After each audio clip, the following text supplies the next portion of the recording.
Previously on the 100 Line Last Defense Academy. Somebody save me, please. Get me out of here.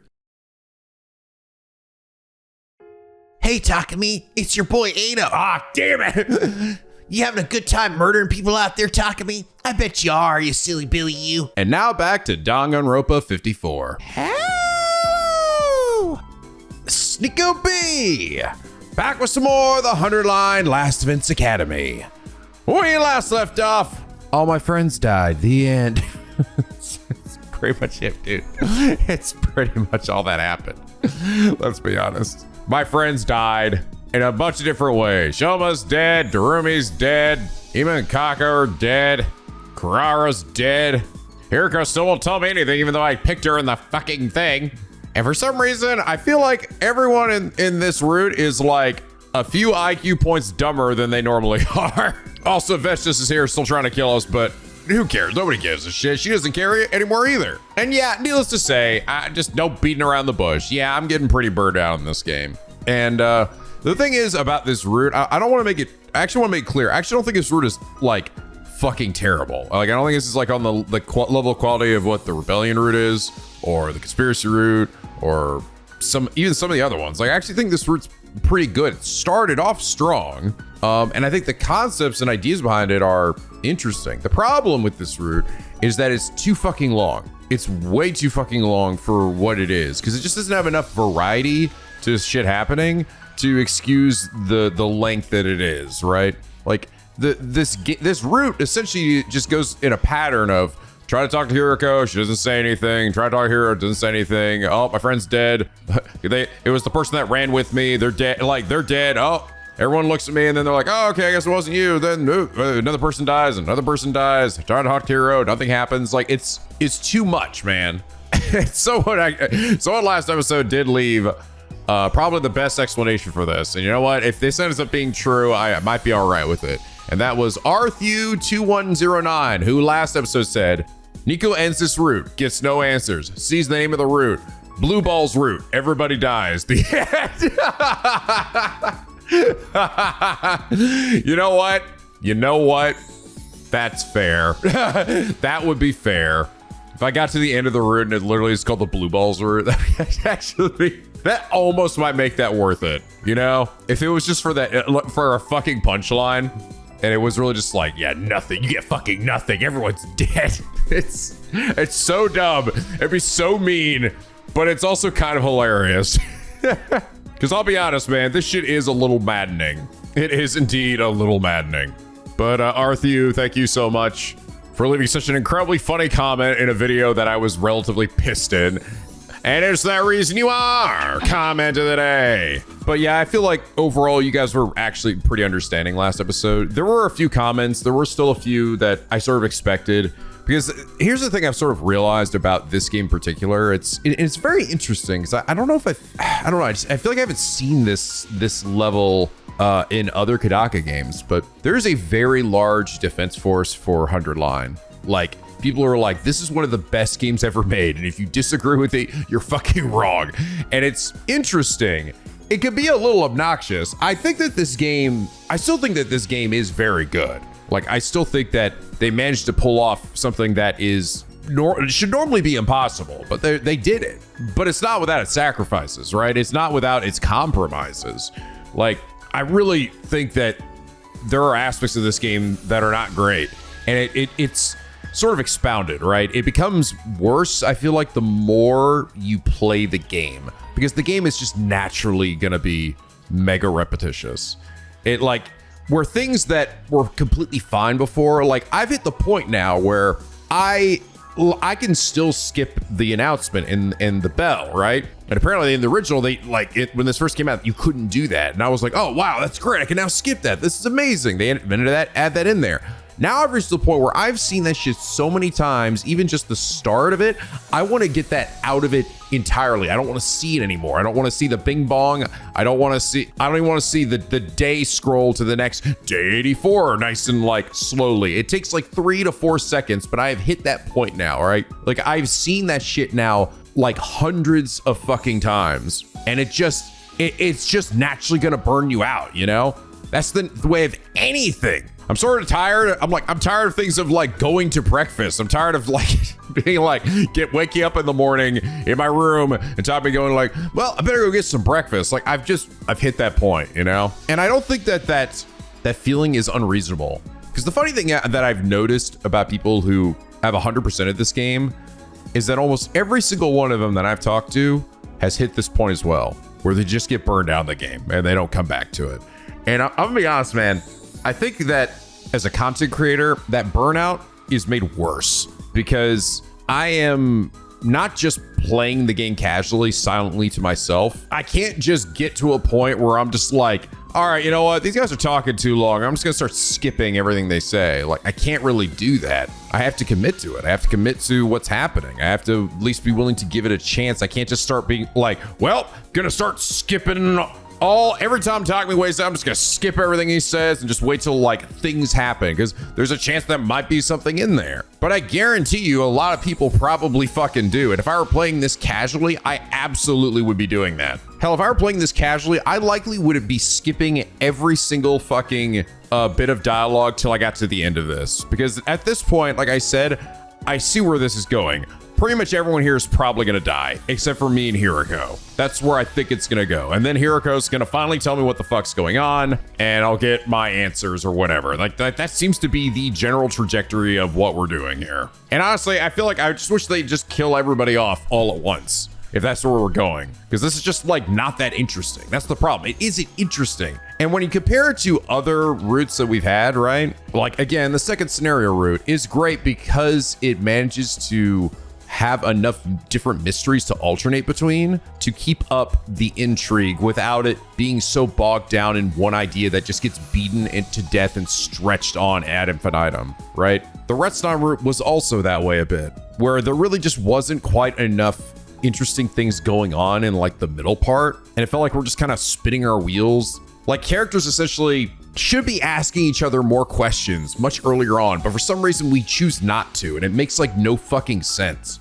Like Takumi just being like, well, Hiroko was there and she's choosing not to say anything, so I'm just gonna give her time. And it's just like, and then days go by and days go by, and you're just like, what the fuck are we doing? Like, it's so illogical by story standards that a character would do that. And I think it's important in writing is that characters should act like you would sort of think to act in that moment. Like, what would you think to do? I would sure as fucking shit press the ever-living hell out of Hiroko about what is going on. And the thing is, Takumi in other routes has shown that he is actually very inquisitive and will press about things, hence why he ends up getting his mind fucked over by Sirei. But in this route, he's choosing to be like, well, I don't know, I'm just not gonna force it. And it's like, and then it goes in like, okay, I can let that slide a little bit, but then it just goes on for too long. And that's what this route is. It's a really good idea, and I think the crazy killer thing is interesting and wild, but it's needlessly long. And that just sort of doubled down on my burnout because it's just so much repetition in this route. So much. But I'm still interested. That's the thing. I actually still want to know what's going on. So it's not like I've completely checked out of this. Man, fuck this game. No, I want to know what's going on. I just want us to get there faster. And I think that's sort of where I land here with things about this game here, where this game has a real pacing problem, right? And it's almost unavoidable because the game is just so fucking massive. But I think that there are going to be just routes in this game that just go on way longer than they should, right? And I'm starting to see that here because, like, I ended up starting off with the routes that went on not nearly long enough, right? Like, I feel like there were some really good ideas that just barely got touched on, like fucking the time we took control of Ado from his perspective. Holy shit, that's really cool. Wouldn't that have been an amazing route that could have gone on for like a decent amount of time? It also would have led to a good amount of variety. But it seems like there was either just a lack of time, money, or a fear of deviating too much that we've just led to what is essentially a backbone, a spine to this game that is just the same, right? Vesh just serves no purpose in this route. She doesn't matter at all. And for some reason, we're still keeping them there, and the commander fights and all that, even though they serve no narrative purpose in this route. And all they do is just exist to waste our time. So anyway, all I'm trying to say is I am definitely getting burned on this game, and I think that I'm probably going to need to take a break after this route. I need to see how I feel at the end of this. I think that when I get to the end of this and get my answers, I think they'll probably be interesting and cool. I think I'm actually probably going to get to the end of this and be like, wow, that was pretty neat. It just sucks that it took so long to get there. And to those of you who are like, well, Nico, you should just switch routes, you know? Like, if you're like not happy with the one you're on, hop over to the next one. The problem is I've hit the point with this route where I'm just not all that interested in anything with the killer and all these choices that I've been making, right? And some of them are like good fun. I like guess whether this is going to lead to something better or not, you know? So far, it's been kind of a coin flip on whether the routes in this game are good or bad. And I feel like I'm just as likely to pick another bad route than I am to pick a good route when I'm making my choices. So like, and I can't switch around like all the time, you know, like annoying and frustrating that would be to watch as a viewer. If I'm like, all right, well, I got part way into this route. Now I'm going to hop back and switch into the other one. Oh man, I'm not really digging this one either. All right, I'm going to go back another choice before this one and pick that. How annoying would that be for you guys? Pretty annoying. And by that point, when I then return to these routes, because, you know, I was obviously trying to do everything, I'm like, wait, what was I doing again? Because there's no real easy way to look at this tree and like know exactly what was going on, especially if I'm like in the dead middle of like a choice and I didn't actually like complete it. And the funny thing is, I actually feel like the choice I made is the one that's going to lead to me getting answers, but the way the game structured it just, because it involves Hiroko, obviously it should. As opposed to picking Nozomi, which is like, I feel like I'm just like disregarding it. But it was just dumb because I picked the choice and then we don't do anything. So yeah, all I'm trying to say is I think that this game is ambitious and I think it is very good and I am enjoying it still for the most part, but it just doesn't hold up to the long experience, right? To like how much you have to see so many repeating things. To the point like where you just keep playing and eventually you just, even the things that were originally fine that let you skip part of it, it's like, no, I want it to be gone. Like you're just like, I want a turbo button, bro, in this game. I need like a Trails turbo button in this game to skip through some of like the really, really repetitive stuff. And even if you do get rid of that, then you're still left with like basically doing the same thing day in and day out, which is why like routes like the Veshnis route were so great. Outside of just the fact that one, it knew when to end, right? It didn't overstay its welcome. It ended at just the right point. Two, and it got great character interactions between Veshnis and Takumi and stuff like that, and made Veshnis a much better character. But three, and most significantly, it actually led to a very different massive change to the status quo, where suddenly I'm like not waking up in my room and going to breakfast. Wonder what my friends are doing. Hey, Takumi, want to try toothpaste peanut butter sausage nuggets? You know, it's like how many times can I take that before it starts to really grind in there? I think I've heard that like stick of theirs probably 80 times now. It led to me like waking up chained up in the fucking lounge area. And I'm like, oh my God, that I suddenly get that feeling again of anything could happen. And I haven't really felt that in a while, you know? So I feel that there are things about this game that are definitely issues, you know? I think a lot, but I think your patience for that is gonna depend, right? Because I've just seen so many people who have said that like they think this is one of the best games ever made. This is like the game of the year. And well, I still think that this game will likely make my top 5 this year. It is definitely not going to be like my game of the year. I almost feel like this game would have been better off with just like fewer routes and like a more focused vision as opposed to just having like, no, it has to be 100 endings, right?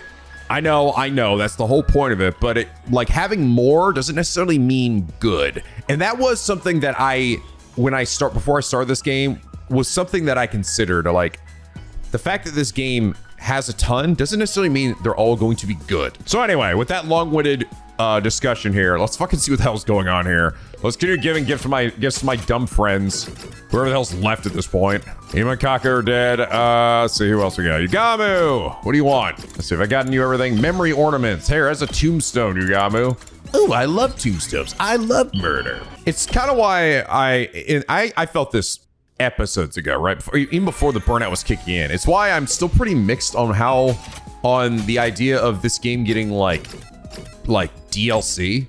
Oh, and you guys did mention, by the way, that it was actually Kadaka who said, it was Uchikoshi that said that you don't have to play everything. Kadaka did. He was the one apparently going out telling everybody, oh no, play it all, like do everything possible. Because he's the one who's pushing for this DLC stuff. And it was technically Kadaka's idea to do 100 endings to begin with, so I suppose that makes sense. But yeah, in terms of what the DLC like stuff is, I don't know how I feel about that, because personally, to me, it's like, I think that this game is already kind of bloated enough as it is, and I'm not even fully done with it. That I don't know, like the idea of like we're gonna add even more to this already bloated game, unless that shit is like like they really shake up the status quo of the game. Like we go to a totally different location and different shit is fucking happening. I don't know, man. I don't know if I really want that. Like I do like these characters, but I don't know. I think there's like only so much you can do with them before it just starts to get repetitive, you know? That's kind of my feelings, at least. No changes today, I guess. Lifetime total is still 8. We haven't found the killer yet.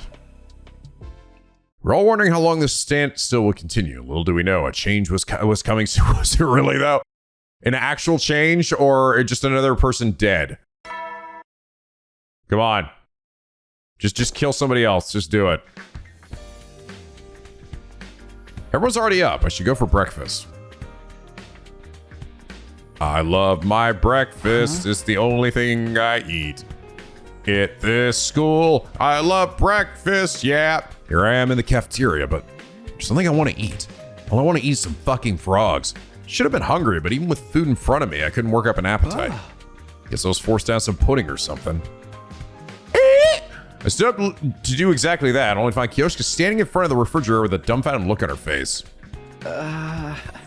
What's up, Kyoshka? Look at deer caught in headlights. My beans are gone! Beans! Huh? My red beans! I put them in a container, but they completely vanished. I was so looking forward to making sweet bean paste! Did you say something about a deer? Did a deer eat my beans? No, Kyoshka. Kyoshka, this isn't gonna matter. You're gonna be dead in probably the next few days anyway. Calm down. Be surprised how often it turns out what you're looking for is just hiding behind something else. I peered in their fridge, but there was nothing inside. Every bit of food that had been stored in the fridge up until a few days ago is now missing. Hey, the food's all gone. Huh? How? We're completely stocked up. Did some hungry little rascal sneak in for a midnight snack? Don't look at me. I didn't do it. Not this time, anyway. Then who? Nobody would do this except you, Gaku. Oh, no faith in me at all, huh? That would mean the culprit is someone not here with us. What's the current life sign count? We're down to 2. Oh shit! Wait, what the fuck? And then we're just drops. Hey, don't tell me. A deer flashed his headlights in the fridge and took my special beans. Okay, Kyoshka, let's be quiet for a second, okay? The adults are talking. So the killer stole our food? We failed to consider that if the killer is hiding in the school, they need to procure food. Maybe if we stand lookout, we'll be able to catch the killer next time they come to the cafeteria. Nice idea. A reason to be scared, we can all jump on them together. Let's do it. I don't know if it'll be that easy, but it seems worth a shot. Let's all stick out tonight with our weapons. How about it, Takumi? Yeah, we better act fast. Let's go for right after midnight. Then I'll put some of the food from the pantry in the refrigerator as bait. Like your girl just seems like she's like, oh god, this is gonna be great. I can't wait to watch how this all fucks up and everybody dies again. Like I feel like she knows exactly what's going on and happening, and she's just like, she just doesn't give a fuck. Everybody was excited, finally seeing a ray of hope. With weapons in hand, we waited for midnight. And finally, it was time. Time for the parent trap. Okay, everyone's in position. We split into 2 groups, but both hiding in the cafeteria. I was muffling my breathing, hiding under a table with Tsubasa and Hiroko. Who knows how much time passed without anything happening? Maybe they won't come tonight. I was trying to hold back a yawn when suddenly... What was that? We looked at one another as a sound suddenly echoed in the cafeteria. Over there! Look where Tsubasa was pointing, and sure enough, there was a figure in front of the fridge. They opened the fridge door and began to furiously scavenge for food. That's the killer. They weren't wearing their usual black suit. Man, it's because they were only out for food. They were so focused on the food that they didn't seem to notice us at all. Now's our chance. I'm glad Yugamu's team received an okay signal in return. This feels like the smartest thing we've done in this entire fucking route though so far. Like, here's the thing, like, the thing that sort of makes this route kind of maddening is that it's very slasher thriller-like, so everyone's just like really stupid and constantly going out by themselves, even though we're like saying don't do that. So everyone's just constantly getting picked off and you're like, oh my God. However, the perfect time and then gave the signal. Go! We caught you, you murderous blackguard! Yield! Yeah, ouch, let me go. Don't let him get away. Hold them down. Kill him. Die! Die! Ah! We all pinned them down as they resisted furiously. They didn't seem to have a power saw on them, which made things a lot easier.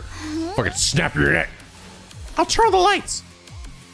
Let's find how this dastardly duo.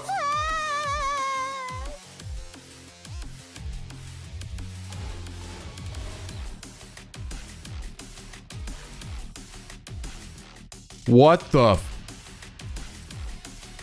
fuck? Who the fuck are you? Huh? You're... Our eyes were wide as we took in the unexpected appearance of the killer. It's a little invader, dude? An invader? What are you doing here? And it's talking. Please, do not kill me, please. Oh my God, guys. Look, something different and interesting is happening. I don't believe it. Enough of your nonsense. We shall avenge our fallen comrades. Die, little mini dude.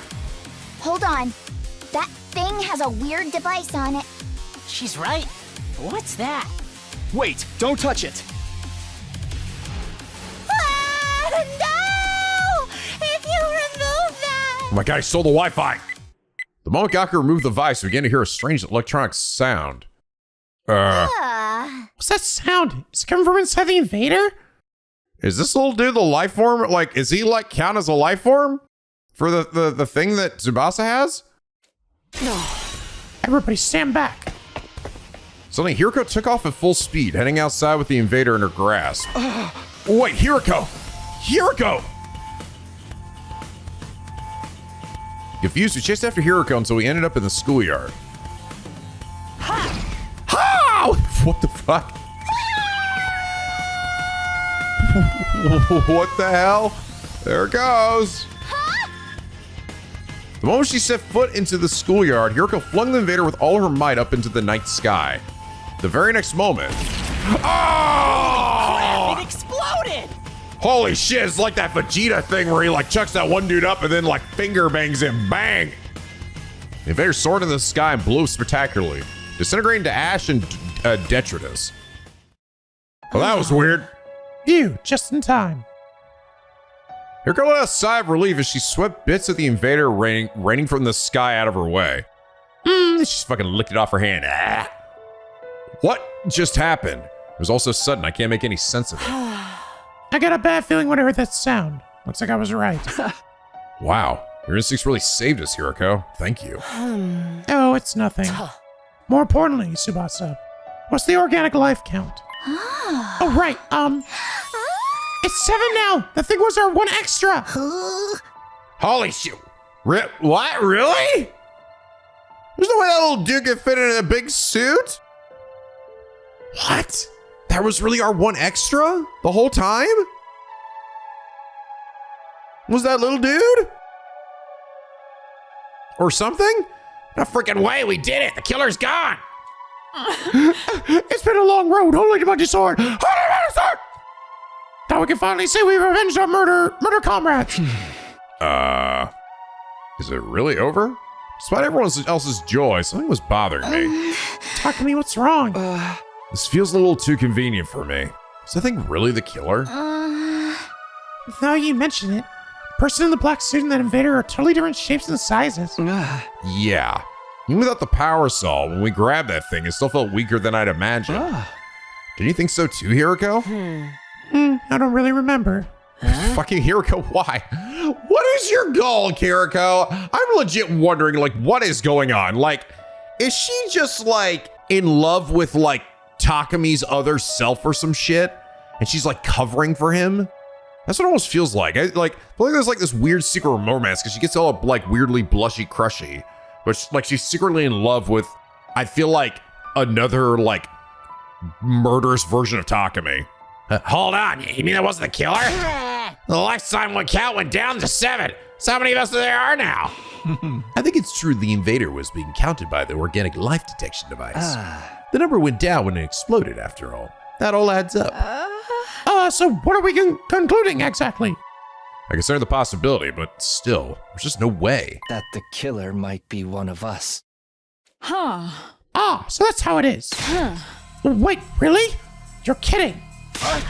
Don't play with me, man. There's a traitor among us. And okay, so part of me is actually wondering, I'm actually starting to think that, I'm almost wondering if it's Hiroko, but I have no idea why.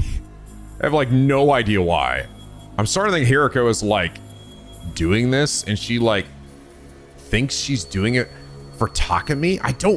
Is she like obsessed with Takumi? Is she like trying to like kill everybody else and keep Takumi? But she's never like, this is crazy to me because like Hiroko has always been looking after the team, has been like the team leader. So why in this room would she be like fucking murdering everybody? And she did say to Takumi, I'm not your enemy, but are you the enemy of everybody else here? But, well, I don't know, but we saw a person standing in front of Hiroko at the same time, right? With the buzzsaw. She did get attacked at one point, so does that even make sense either? I don't know, man. Like, I think the mystery of this is interesting, like I said. Like, I want to know what the hell's going on. I just, again, wish we'd get there faster. Don't play with me, man. You mean there's a traitor among us? Amogus. Calm down. We don't know if that's true for sure. I don't know that it's not true either. I'm not sleeping with a killer. Go back to my room. Wait, it's dangerous to be alone. We need to stick together.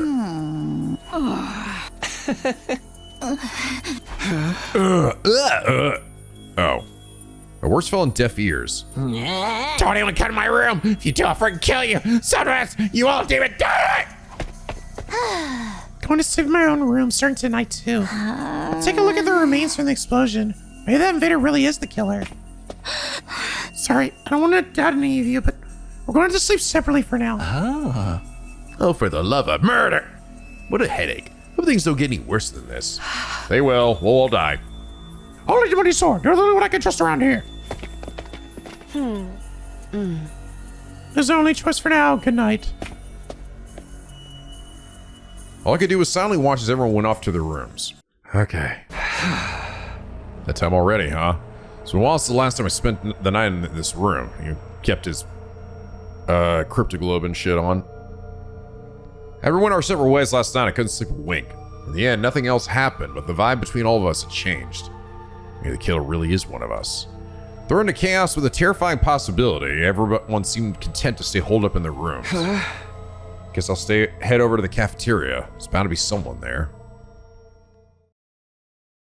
I don't know if it's just like Takumi's just like imagining it, like that there was a kill. I would say that, but he's saying he's doing that, and then everyone else sees it too. So I was hopeful, but in the end, the cafeteria was empty. What should I do today? Doesn't look like there's going to be much teamwork. I aimlessly walked to the schoolyard, looking up at the sky. Blue sky filled my field of vision. Comfortable breeze grazed my cheeks. Yet the inside of my head was anything but refreshing and idyllic. We can't keep going like this. We still have to fight the invaders. I was slumped down murmuring to myself when I felt a strange presence behind me. I quickly whirled around only to see something that made me doubt my eyes. Hey, how's it going? Yeah, you didn't forget about me, did you? What? How? You Earthlings truly do resemble us in some ways. You appear to be the commander here. Out here on your own, without any of your soldiers. Unimpressive. Well, I guess we didn't drop Del Shia. This man's commander? But how? I thought we beat them all. Who's this guy? What happened to the alarm? What was even happening? I was completely overwhelmed with confusion. Takumi, get away from him. Those words finally brought me back to my senses, and I quickly leapt back. How'd you get on the premises without the alarm sounding? Alarm? What are you talking about? Don't tell me you went straight through the undying flames. Are you alone? Usually the commanders bring their minions. I don't like them. They go against my principles. That woman is deranged for using them in battle. That woman ordered me to destroy this place. You go quickly. Go tell everyone we're under attack. Very well. No need to rush. I want to know who all of you are. But prepare for battle. All will be understood when we come across weapons. With that, the commander turned away and put some distance between us. What is with this guy? He's clearly different from the others we faced. Everyone quickly gathered in the schoolyard, jolted by nervous tension upon seeing the lone commander. All right, let's do this, everyone. It's time for another battle. Sheesh, we have to. Sir Takumi, give us your orders. Got it. Defensive battle initiate. All right. Yeah, we know. Like, I wonder if that, like, what we're doing, is this here gonna actually result in anything, or is it just you know, the huge, just because we gotta do it. Skippity dip, dad, skippity day. My, oh my, what a wonderful day. Not bad. As expected from the slaughterers of this planet's heroes. What a powerful foe! It's so hard to counter his moves. His attacks are certainly formidable, but our attacks are hardly doing anything to him. It seems like that may be his ability. That might be what got him through the wall of fire. We can't give up now. Keep going, everyone. Damn it! I hate work without pay. Let's make this quick.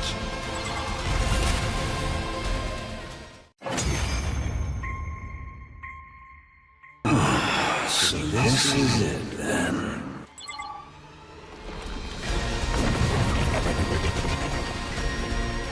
Bye.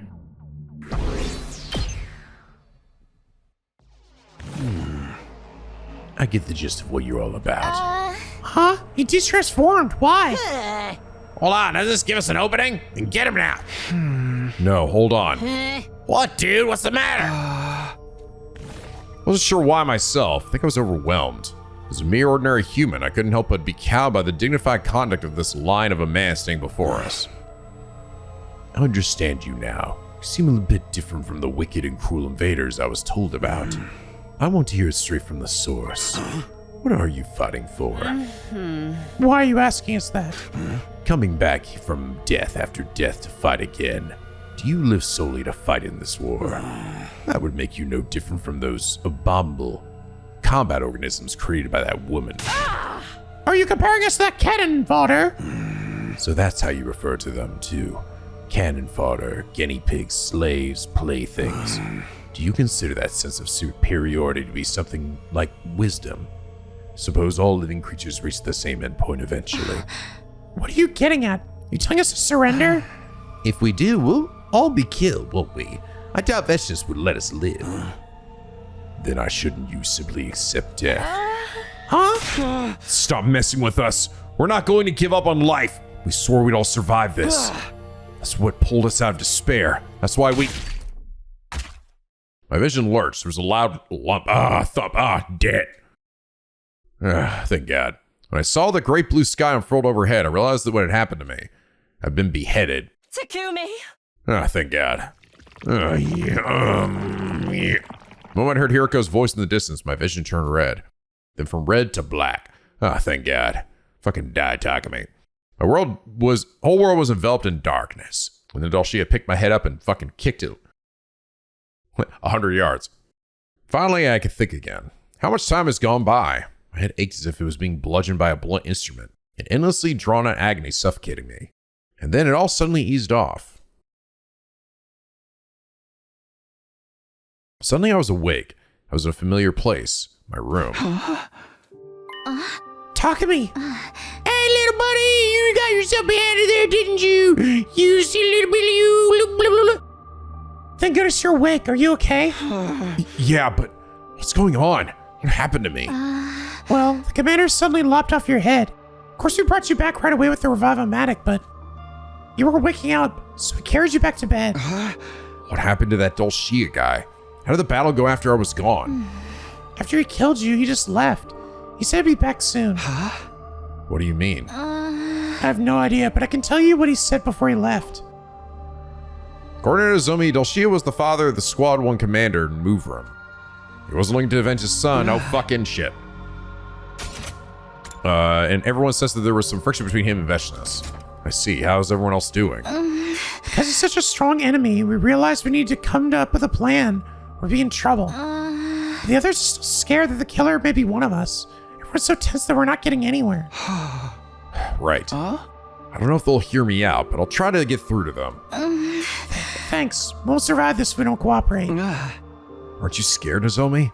The killer must be hiding somewhere nearby. Sure, I'm scared, but I don't want to suspect my friends. I won't believe that the killer is one of us. It's easier to doubt than to trust, but we don't know anything for sure.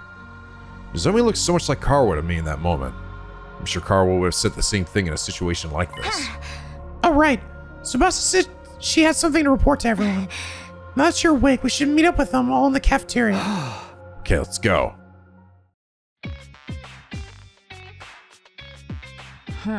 Sir Takumi, you're awake. I was a little worried. Now things are bad, but it's not like we know for sure you're not the killer, so. It was just Gaku. I feel an air of awkwardness hanging over everybody. But I was so happy that everyone came to see me now that I'd recovered. Good, your head's back where it belongs. Somehow. Getting beheaded is not great. It really hurts, actually. You could learn to love it. Want to give it another shot? I'd be happy to help. I'll pass, thanks. More importantly, Tsubasa says she has something to report. Oh, right. I read some analyses on the thieving invader from earlier. First of all, that device it had on was a jammer. A jammer. It's a device meant to interfere with electrical signals. It's used to scramble transmissions, radio waves, and the like. Why would an invader need something like that? I'll try to explain. I found a recording device in the remains of the invader. Recording device? Was anything on it? It had everything from voice data to activity logs. I think it was forcibly implanted into the little guy to monitor it. It's amazing that device was still intact. If its host was rigged to explode, you'd think that'd also be designed to automatically erase all the data. The signal from the jammer worked a little too well and ended up partially jamming the signal on the remote detonation device. So the bomb only partially detonated. Normally it would have been completely blown to smithereens, but the explosion was unusually diminished. I see. So that's how some parts survived. So I examined the data and learned a few things, like how long the invader had been in the school. It came here during the defensive battle on day 21. It didn't want to fight, so it ran away from its unit and hid in the school ever since. It was hiding here since day 21? That thing has real talent as a shinobi. Interesting. Okay. So it is suggesting then that one of us is the killer, right? The invaders wouldn't just let it run away scot-free. Deserters are usually punished harshly. That would mean all manner of torture, punishment, and discipline, right? What's even the difference between any of those? Anyway, the invader exploded because the bomb used to execute deserters was activated, but the reason it managed to hide out for more than 60 days was because of that jammer. With that thing, it was able to avoid being tracked and blown up by Commander. I see. So it came prepared. But when we found it, Gaku pulled off the jammer and the bomb inside of it went off. Then Hiruko threw it in the air, and it got blown apart. So that's what happened. Does that mean we heard sounds come from the school that one night? That was the invader too? If we're talking about day 43, then definitely yes. It was all in the activity log. Day 43. That's the day Moko was killed. Nozomi and Moko came to my room that night. Nozomi said she heard some sounds come from somewhere downstairs. We're gonna go check it out what they were. So the invader was moving around the night of day 43. And that means the killer really could have been the invader. Unfortunately, no. I checked the recorder's data against the estimated times of killings, but it doesn't line up. Oh. That's all for my report. Someone found some information that might give us a clue about the killer.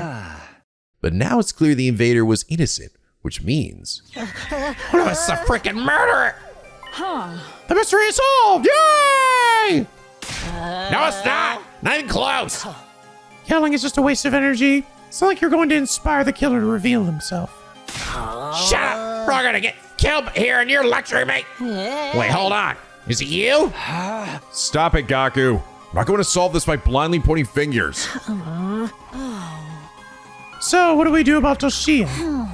Let's figure something out between us. You can just ignore him. Then we should all stay here, right? The killer can't strike if we're all together.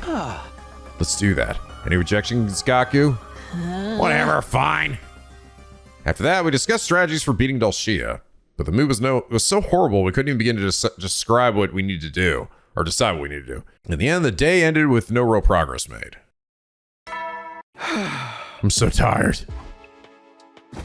With a sigh, I flopped into my bed. Oh, my head hurts. It's throbbing. Must be the stress.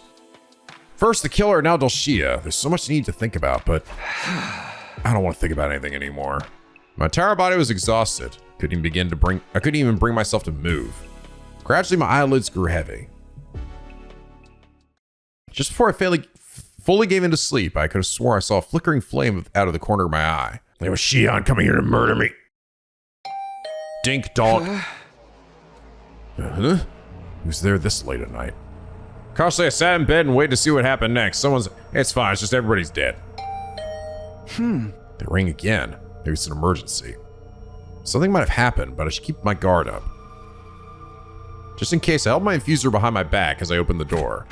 I rarely cracked it open to find. Tsubasa? What's up? Sorry, I know it's late. Probably woke you up.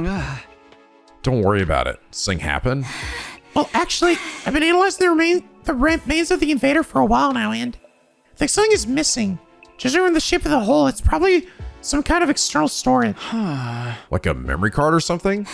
Exactly. It might have gotten dislodged and blown somewhere during the explosion. I thought about waiting until tomorrow, but I think the sooner we find it, the better. So you came to ask me? You want me to search for this thing with you? Yeah, if you don't mind, that is. Sure, you know what? Let's go off by ourselves. Yeah, that's just been going so fucking well for us. We can't possibly wait till the next day. No, we can't. Sure, nothing's gonna happen. Yeah, if you don't mind, that is. Not at all, but...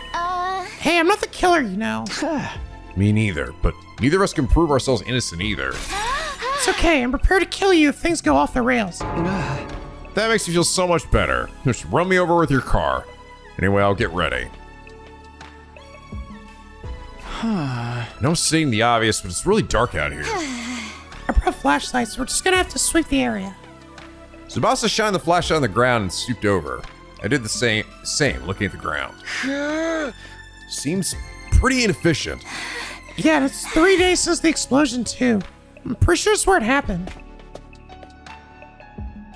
So it's going to be a long night. I still myself had set to searching with Tsubasa, but it turned out my resolve wasn't going to be needed after all. There's something on the ground here.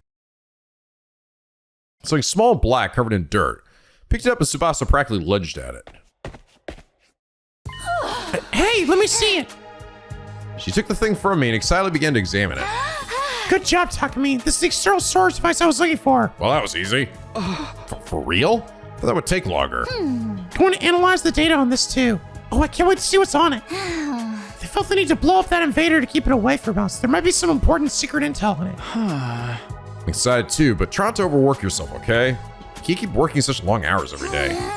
Don't worry, I'm done for today. Let's head back. Looking satisfied, Tsubasa put away the storage device and started to walk back to the school in high spirits. Phew, found what she was looking for without anything bad happening. Thank goodness. I'm actually shocked. On top of that, we might even get some new information. My steps were suddenly feeling lighter, when suddenly... Just do it. When suddenly, dead! On the way back at the edge of the courtyard, Tsubasa suddenly stopped and peered in my face. So, who do you think the killer is? Why are you bringing that up all of a sudden? I just wanted to ask. Honestly, I have no idea. But I feel like I might not even want to know. I'll be shocked no matter who it turns out to be. Same here, but whoever they are, they can't get away with this. Yeah, I think we can agree on that. Wouldn't it be crazy if the killer really showed up while we were talking about them? God, what are we doing, dude? What is this? We're not back in our rooms, of course. Having to sue Tsubasa let an amused giggle. Dun dun dun. Wait, that sound! Dun dun dun. No way! All right, Tsubasa, time to die. Da da da. Tsubasa, run this way. We're controlling it again. Yep. Oh, I'm gonna run right into this guy. Yeah, oh my god, I love it. Not like this.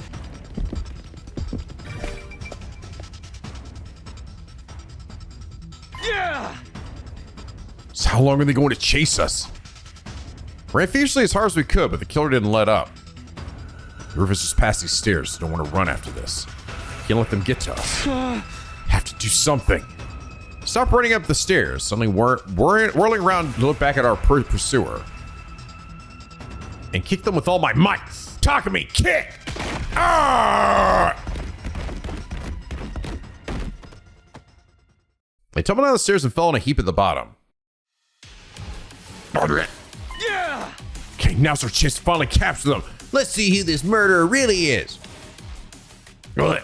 They groaned in agony, but paralysis must have been setting in because they made no effort to resist. Yeah. Finally got you. Just give up. Takumi Tsubasa. Who is it? Show me. What happened? I heard a really odd noise and... Huh? Is it the killer? We finally catch them? Explain everything later. Give me a hand here. They're paralyzed, not dead. This asshole killed our friends, damn it! Let me at him! Let me get the mask off first. Ready? Okay. Pressed my hands on the killer's helmet and slowly pulled it off. Yuriko, who I saw underneath, left me speechless. Oh. Yugamu. Dun dun dun. Really? I seem so predictable. I didn't pick him because it was just so like, I feel like that the game was like baiting us with that. But really? We peeled off the suit Gamu was wearing and brought him to the rec room. He was limp, breathing shallowly, but his expression seemed almost as if it had traces of a grin.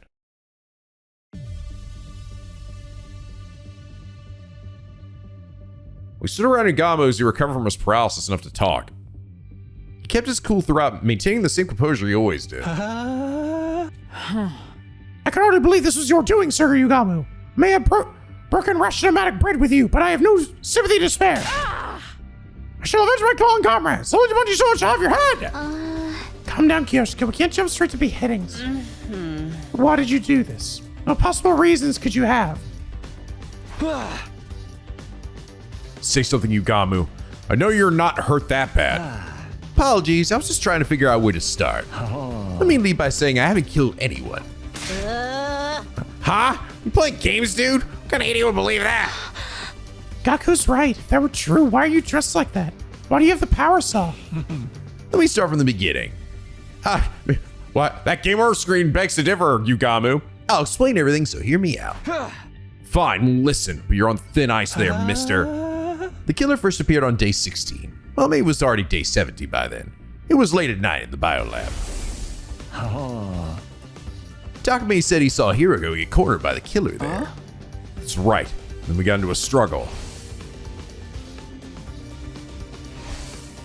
In the end, they got away, but I managed to recover their weapon and suit. I was with Gaku and Kyosuke during that time. Oh, you were? That was like a billion years ago, though. I don't remember. I was right here in the rec room on the night of day 16. You and Gaku invited me. Oh yeah, I forgot about that. What were the three of you doing that late at night? Gaku said he found an adult video in the storeroom and wanted to have a watch party. Ah, don't snitch on me, dude, you bitch. Turned out it was just footage of cute critters. Not an adult video, but an animal video. Yes, they were precious little furballs. Although Sir Gaku seemed very disappointed, and so did I. Okay, can we just move on with the story? Anyway, I was here in the rec room. We had headphones on, so we didn't notice any noise. Isn't that right, guys? Gaku and Kyosuke nodded. Seemed like Yugamu was telling the truth so far. There's more. The next time the killer appeared was... Day 25, when Ava was killed inside her cage. Right, I had nothing to do with her murder. However... After seeing her dead body, the murderous impulses inside of me began to resurface. I don't remember exactly when I'd heard it, but something got me sitting in the cafeteria began to replay in my head. But I can't help it, man. Ever since I saw her dismembered body, my passion's been at a fever pitch. That's the kind of love killing I've been craving all my life. Not being able to do it myself has got me climbing the walls. I can't keep going like this. If you can't help me out, I really might have to kill someone. Ripe with overwhelming lust, I try to find an outlet for my feverish mania. I believe it was day 38 when I finally found my solution. And I was just about to kill Gaku. What? Your sister gonna kill me? Yes, it was going to be awesome. Yeah, we should let you do it. But it would have been amazing. Yeah, I was seconds away from going through with it. I had a lot of pent-up bloodlust. I want to murder the shit out of him. Do it. But the moment I saw the fear of death in his eyes, I noticed my dark desire was temporarily sated. This guy's a freak. He's a fucking freak. I think about it. He mentioned this in a conversation he had with Ima. After what happened with Gaku, I finally figured out a way to express them better.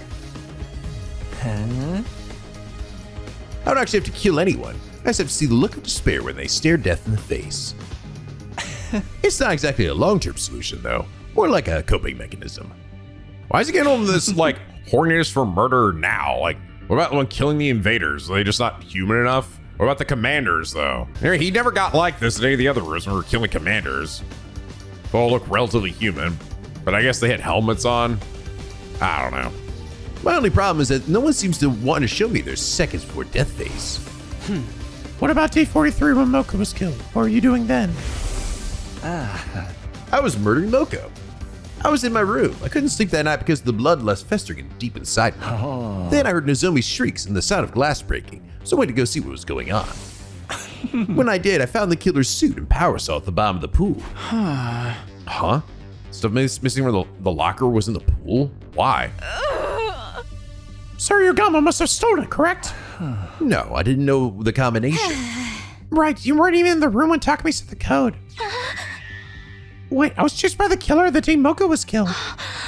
They had me cornered by the pool. So I shoved them aside and got away, but maybe when that happened, they fell in. I see. You might be right. But I wasn't concerned about the details. I had other things on my mind at the time, like taking the killer's things so I could dress up like them. Surely you're not telling us you pretend to be the killer just so you can see the looks of despair and fulfill your desires.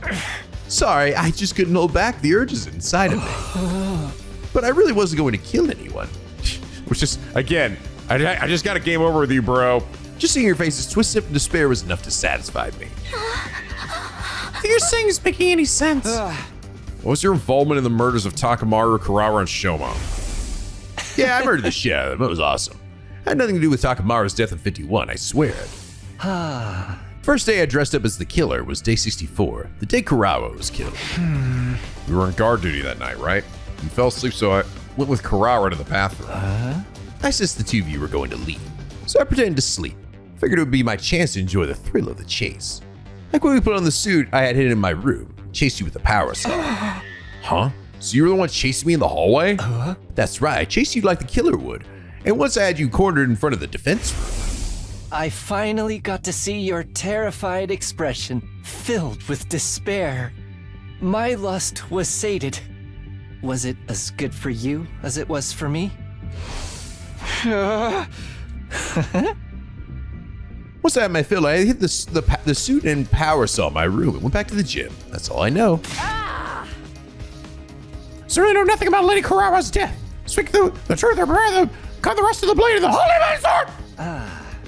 I'm sorry, but I had nothing to do with her murder. I can't tell you anything.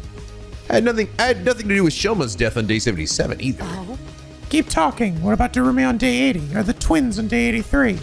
I like everyone just remembers this shit right off the top of their head. When the fire started in that vaulting box, everyone scattered and ran away from the gym. I smelled an opportunity. You're kidding. You took advantage of the chaos to masquerade as the killer? Correct. Went back to my room and got the suit and power saw and pretended to be the killer for a second time.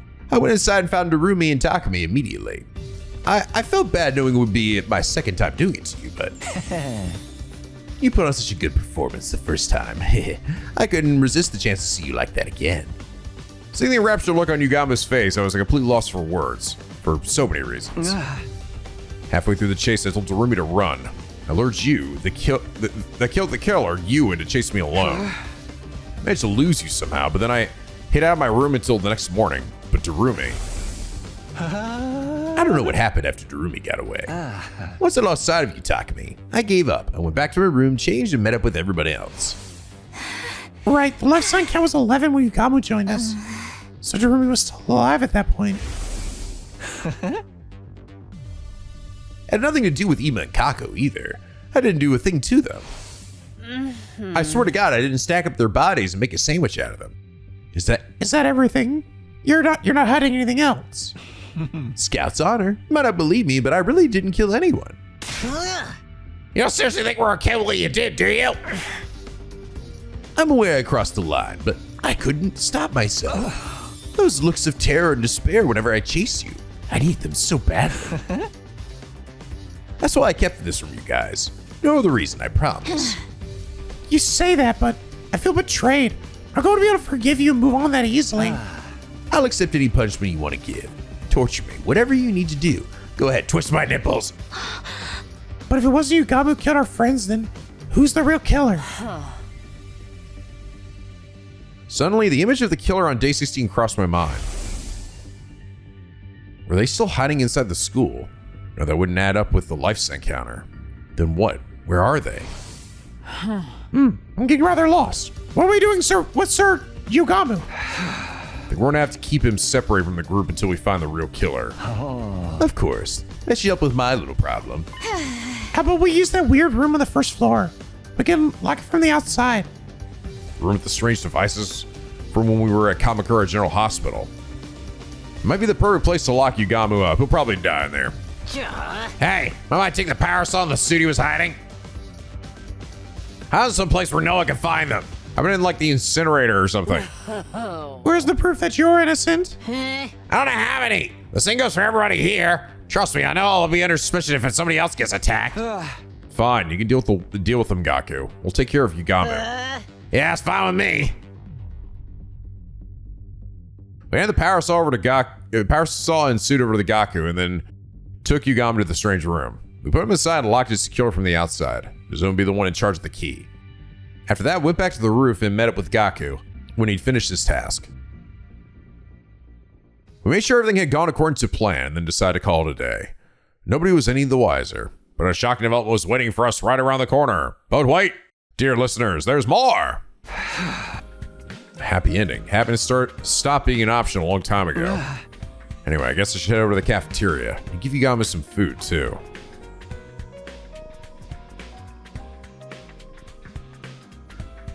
The only people in the cafeteria were Nozomi, Hiroko, and Kiyoshika. Good morning, Takumi. Morning. This time Tsubasa or Gaku. They might be holed up in their rooms at a paranoia. Maybe, but I hope not. We still haven't worked out our strategy for Dulcia. There's so much to think about that my brain feels like it's going to boil over. Neither of them were wearing their regular clothes. Same went for me. We had a little discussion before going our separate ways yesterday.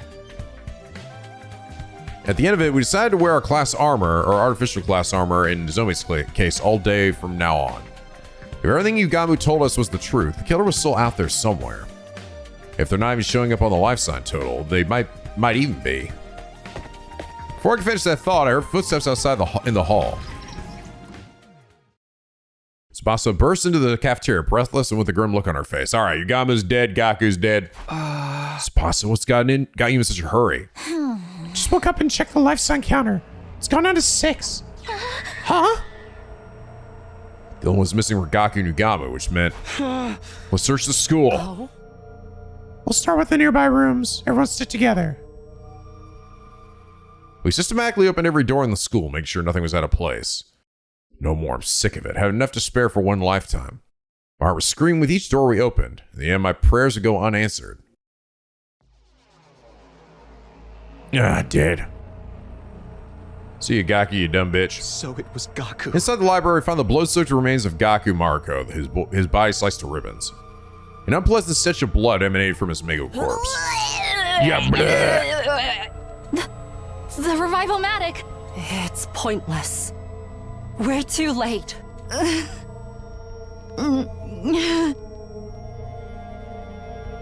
Slowly the world turned gray. I feel like my emotions die with Gaku. With fucking Gaku of all people.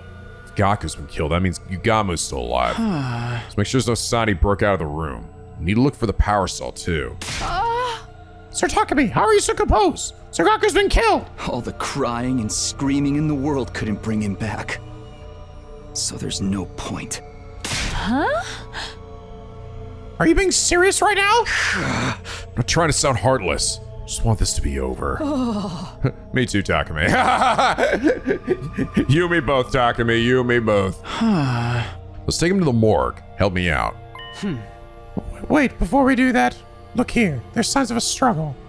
Hiroko pointed to a nearby bookshelf. The shelf is way out of position. There's books on the ground. Someone must have moved it intentionally. Maybe Gaku bumped into it while he was fighting the killer. No, there's multiple gouge marks on the back of the shelf. That's not natural. What do you mean? It's highly likely that Gaku had the power cell in the suit here. He must have gotten in a fight over them with the killer, resulting in these gouges. I see, so that's why he was killed here. And the power cell and suit got taken again. Maybe someone here has them. You're suspecting us now?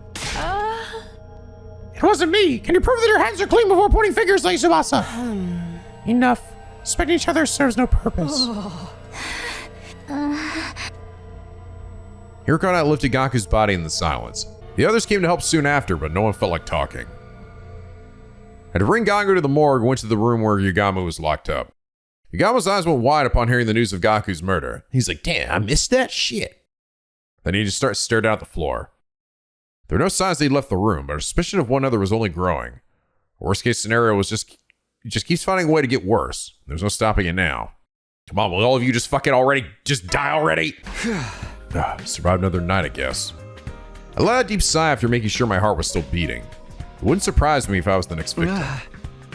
They'd just kill me too. I was taken aback by the words that left my lips. What was I saying? I need to switch gears. Go to the cafeteria. I'll go eat some fucking breakfast. I love breakfast. And frogs. Just you, Hiroko? Everybody's decided to eat in their rooms. Well, I figured this would happen. I assembled a light meal on my tray and sat in front of Hiroko. We were silent. The only sound in the cafeteria was the quiet clatter of our dishes. Then Hiroko calmly looked me in the eye. I've been killed. Many times, actually. Huh? Would it make more sense if I told you that I lived through a different past? Similar to how you time traveled from yours? Hold on. This is a lot out of nowhere.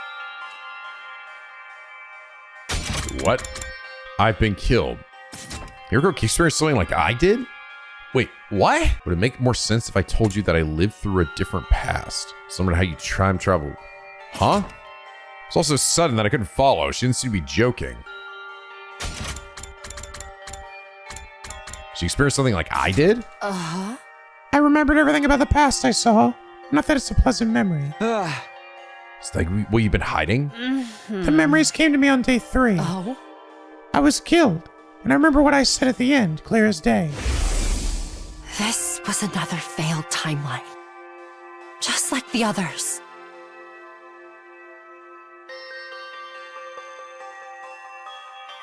What? Maybe it was a mistake for us to stay in this school to begin with. Maybe we all should have left. I'm going to do it over again. As many times as it takes. Holy Steins Gate, Batman. I'll bring an end to all of these horrific histories. I'll do it someday. Mark my words. You've been repeating the past. And failing. I thought that by staying in this school, history would repeat itself. I wanted to stop that from happening. So I sprayed a warning on the blackboard. What the fuck? That threatening message. That's right. I wrote it. I wanted to tell you sooner. That's why I asked you to meet me at that night. Okay. All right. The day Hiroko asked me to see her, Somebody wanted to talk to me that night too. But then Yugamu showed up, so I couldn't say anything. After that, I lost my nerve. I couldn't do it. You kept this to yourself all this time? But why tell only me? I blame my ego. Hideko. Sorry. With that, Hiroko left the cafeteria, carefully avoiding making eye contact with me. The fuck didn't you tell me this sooner? Seriously. Like, why? And also, huh? I had no idea what she had to apologize for, but one thing was clear enough. She seems like she's hurting. She's been holding this all by herself. Memories of a brutal series of events. Also, why didn't she, like... I'm sort of confused by this, because it's like... This feels very, like, random. Because there was nothing in the other side of sparing Edo that suggested that she knew anything about what was going on. So why on this side is she, like... suddenly, like, coming back to a past and also, like, knowing events, right? Like, knowing how things are going to play out. That's why she knew, like, about the commanders and whatever. After seeing vulnerability in Hiroko for the first time, I couldn't bring myself to push her any further. I was worried she might break.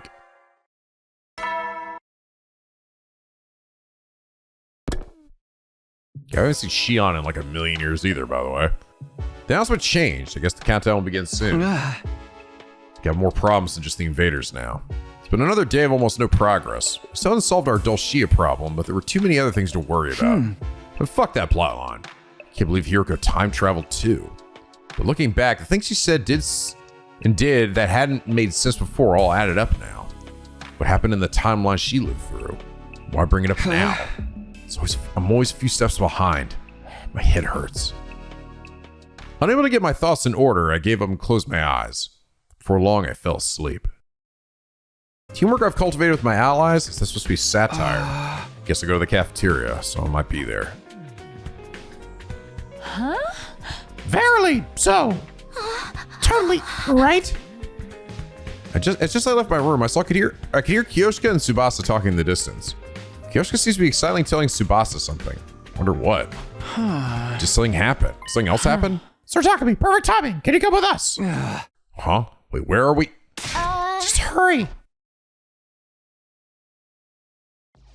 The door. I came to bring Sir Yugamu his meal, but then... Let's go in. There he goes. Fucking dead. He opened the door, broken door, and saw Yugamu covered in blood, face down and lifeless. Yugamu. Damn, this is exactly the kind of torture I was hoping for. Oh, yeah. He should have like a crazed, happy smile on his face. Like, yeah. Like he just fucking nutted. Yeah, of course. I expected as much. Just like everyone else before him, his body was sliced to ribbons. Just the ladies and Takumi left. Hiroko and Nozomi, you're here. Yeah, we were the first to hear the news from Kyoshika. You can probably tell, but he's lost all his cryptoglobin. We can't revive him. Let's get him to the morgue right away. I feel bad leaving him like this. Maybe we should have locked him with the revive-o-matic. Maybe that would have made that easier. So if he did die, you could just slide him in there.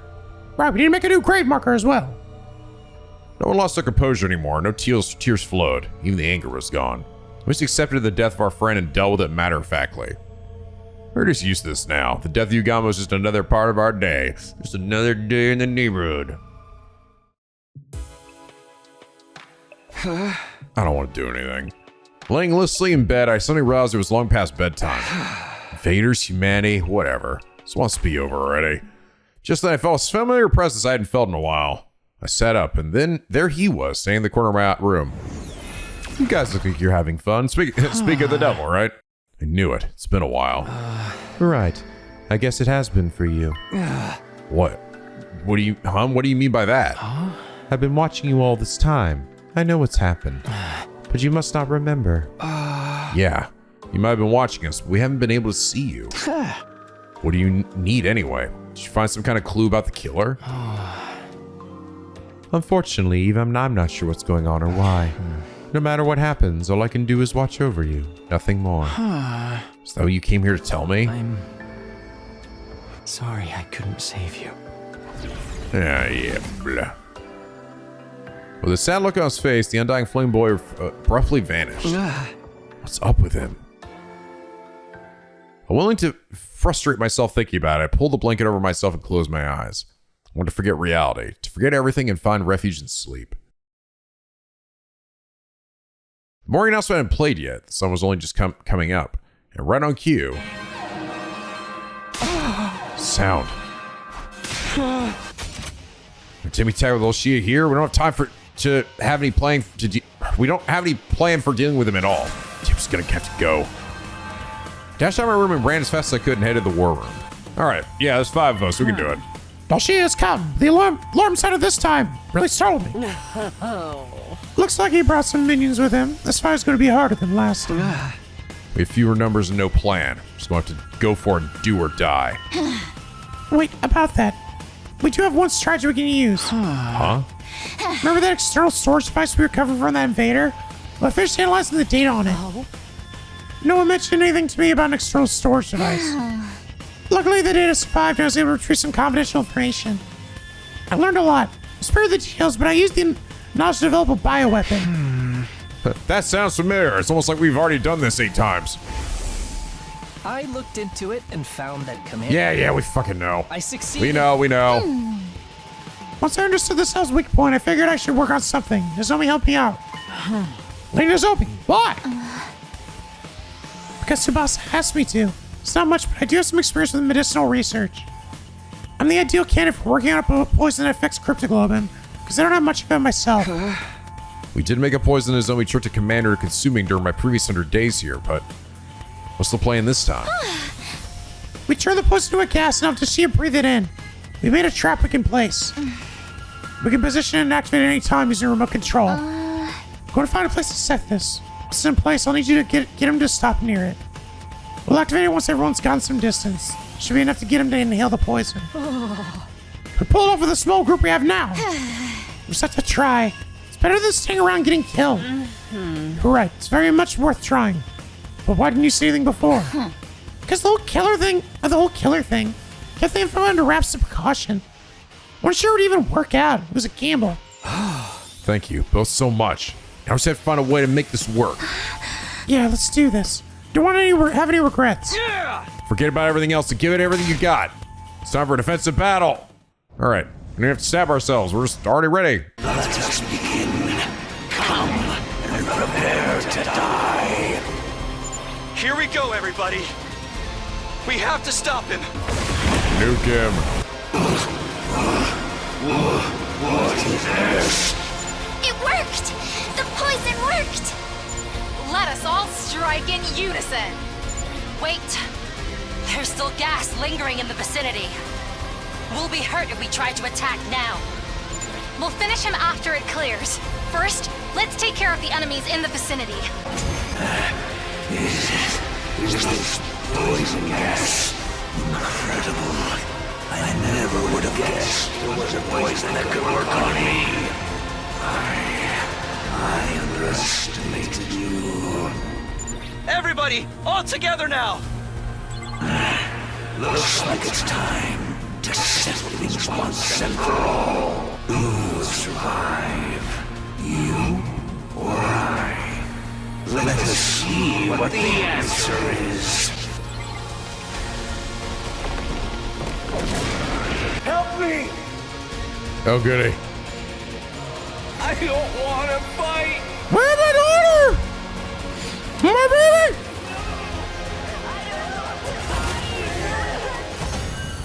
Oh, thank God.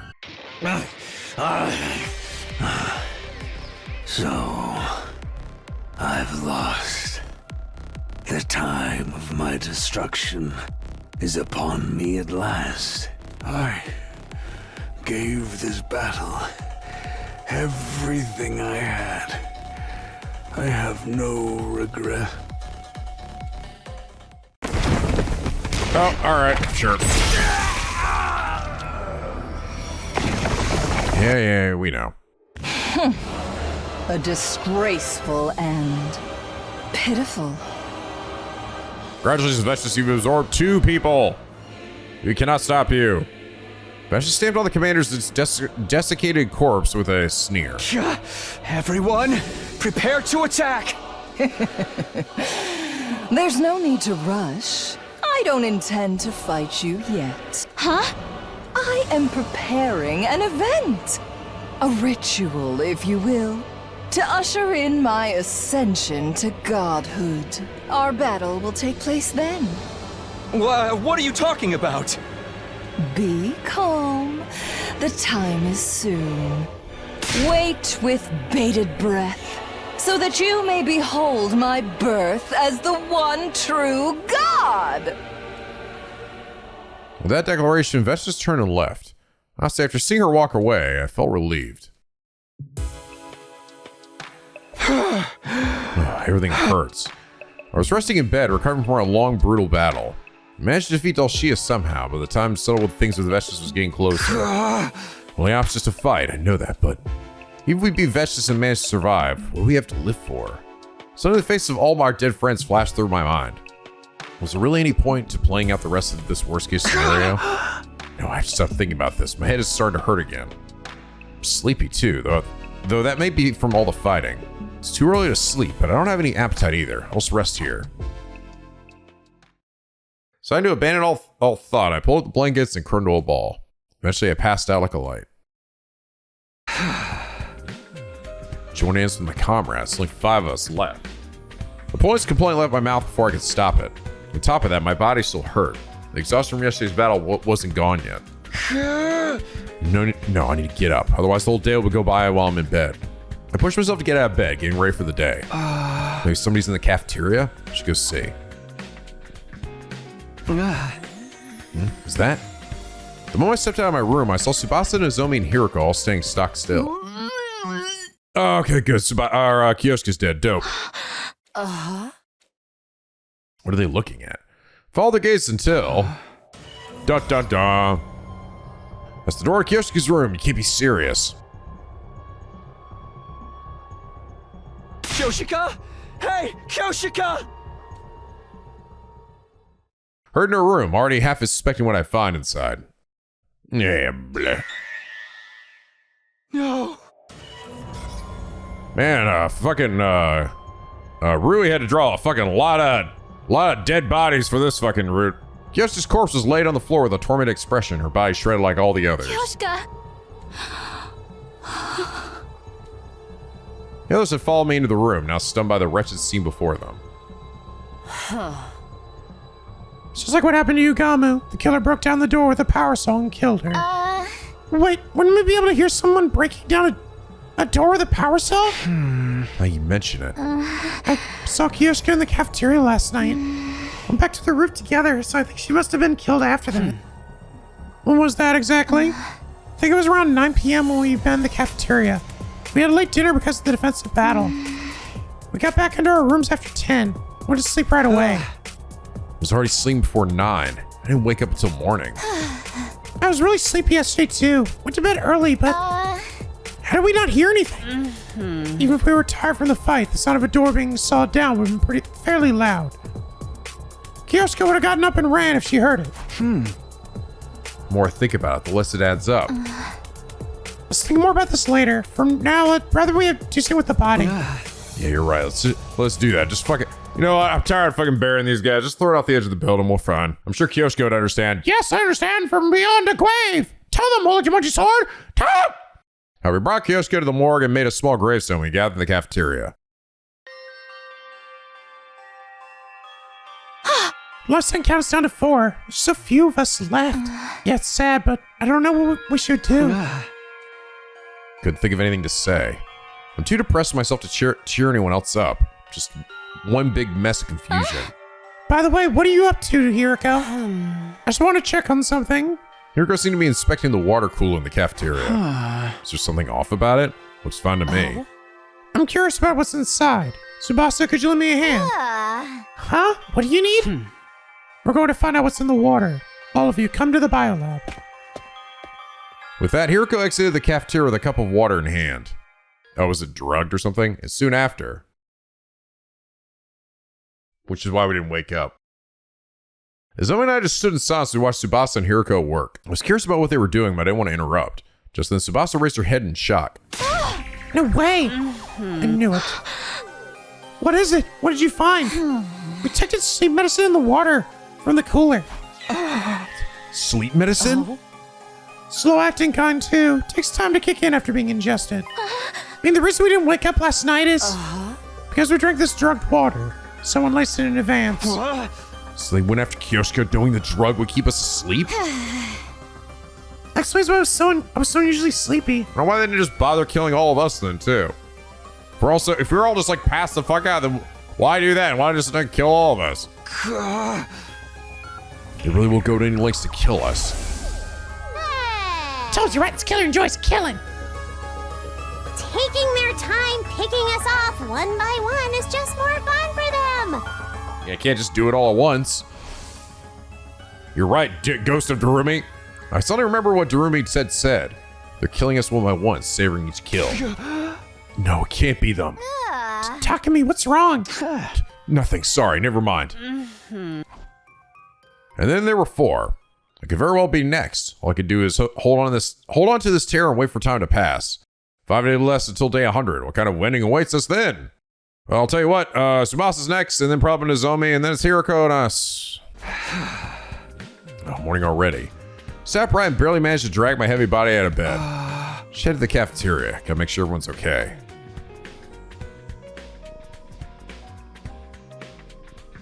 When I got to the cafeteria, Hiroko was eating alone. Oh, morning, Hiroko. You see Tsubasa and Nozomi?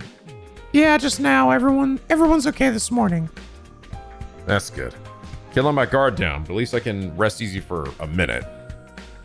Feeling like I could eat a leisurely breakfast in peace, I approached the Rationomatic, but there's something I want to eat. This feeling again. I'm hungry, but nothing appeals to me. What's the matter? Nope, nothing. I'm hungry, but I can't find anything I want to eat.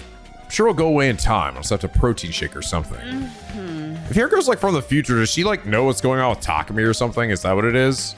Some weird shit like that? I don't know. Takumi, I want you to go somewhere with me. Huh? Right now? Hiroko gave a small nod. Follow me. You trust me, that is. She took me out to the pond and got me a frog. Hiroko brought me to our friend's resting place, the morgue. Before me were the remains of all the people we'd lost to the killer. This was maybe the last place I wanted to be. Why'd Hiroko bring me here? 11 people were killed by the killer, including the commander we took prisoner. But there's a clear difference between them. There is? It might be hard to tell, but look closely at their wounds. With that, Hiroko rearranged the bodies one by one.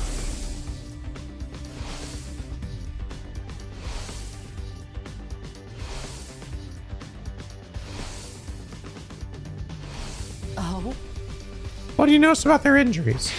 Well, they're sliced clean. They're pretty deep because of the power saw. Look here next.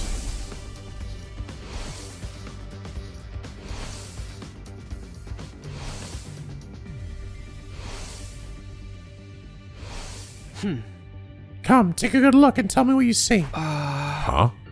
Just like the others, the next body was riddled with wounds that dug deep into the flesh. At a glance, they all looked the same, but looking closely, I suddenly realized something was different.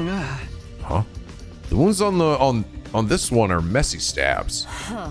Right. The power saw is in the killer's only weapon. What? These wounds were likely caused by a dagger or something similar. Why would they use different weapons? That's all I can tell you. You'll have to figure out the rest for yourself. Hey, Hiroko! With that, Hiroko turned and left the room. What does it all mean? Back in my room, I was thinking hard in bed. Something was bothering me. Dagger. I know I've seen something like that somewhere. My gaze wandered in search of an answer until I landed on my desk drawer. Of course, a dagger. I remember the diary in the drawer. I knew it. The killer in this diary had the same kind of weapon. I thought this diary was a work of fiction, or more accurately, that was what I'd wanted to believe. But it didn't seem like a mere coincidence. Does the killer from this diary exist in real life? Then who wrote this? And when? How long has the killer been around?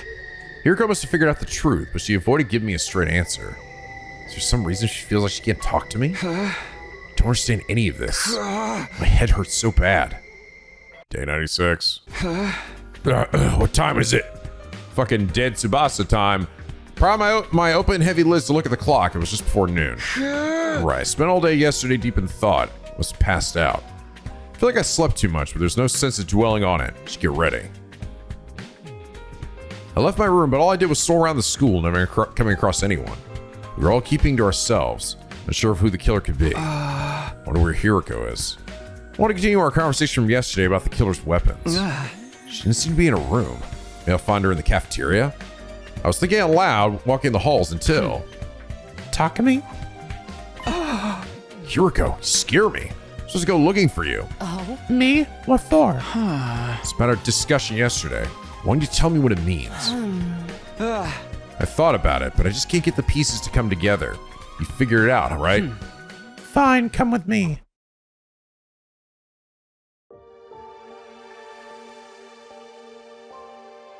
Hiroko took me to the classroom where she'd once written that threatening message. Do you remember when Yugamu got the killer's suit and power soul? Pretty sure it was the day Moku was killed, day 43. Right. Moku's wounds came from the power soul, which means Yugamu picked it up after she was killed. In other words, after killing Moku, the killer lost her suit and weapon for whatever reason. But they had the opportunity to get them back. When do you think that could have been? I have to recall Yugamu and took the things from him. Gaku said he was going to hide them. The killer threatened Gaku into showing them where the power soul was hidden, the library. Then the two of them got into a scuffle. Gaku was killed, with the power soul stolen. Basically, from day 43 until day 89, the killer didn't have those items on them. People killed during that time were... Takamaru, Karawa, Shoma, Darumi, Ima, and Kako. You saw the wounds on their bodies, right? They were all killed with something like a dagger, because the killer didn't have their power soul. None of you noticed. You thought Yugamu was the killer even though he was just impersonating them. When did you realize this? We found Takamaru's body. I noticed the wounds on his body weren't like Eva and Moko's, but I couldn't say anything. Why not? Because that would mean the real killer and the person we saw in the suit, Yugamu, were two different people. What's the problem with that? They were two different people. If you just told us, we might have been able to save everybody that got killed after Takamaru. Don't you think I know that? But still, I couldn't tell you.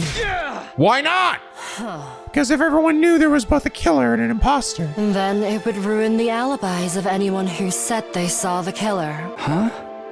Then they'd be a potential suspect. So I couldn't say anything. All to protect Takumi.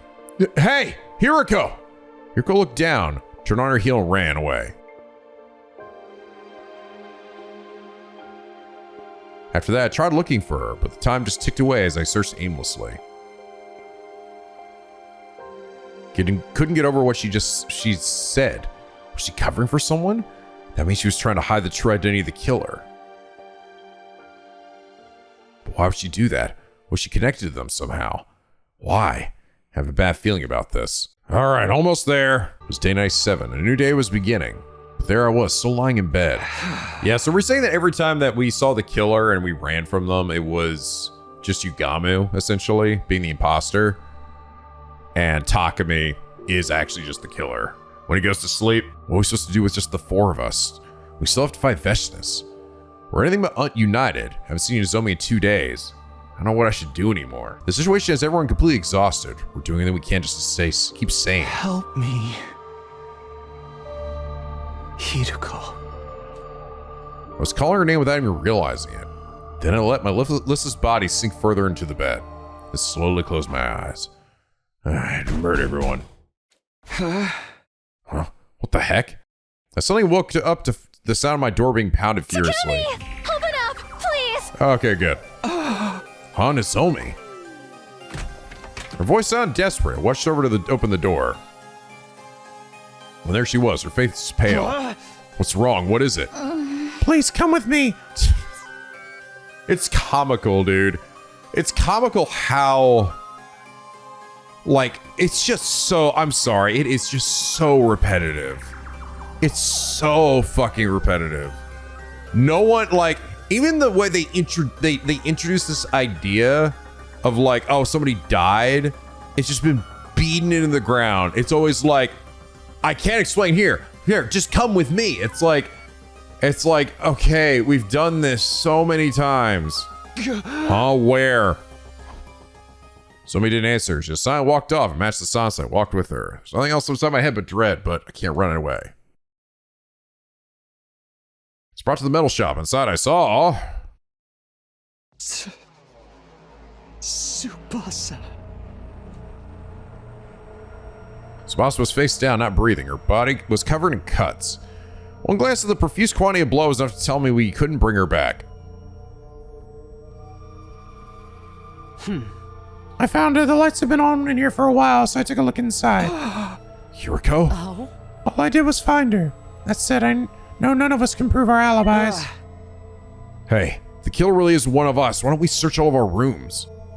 We should be able to find the murder weapon that way. We'll know who's really doing this.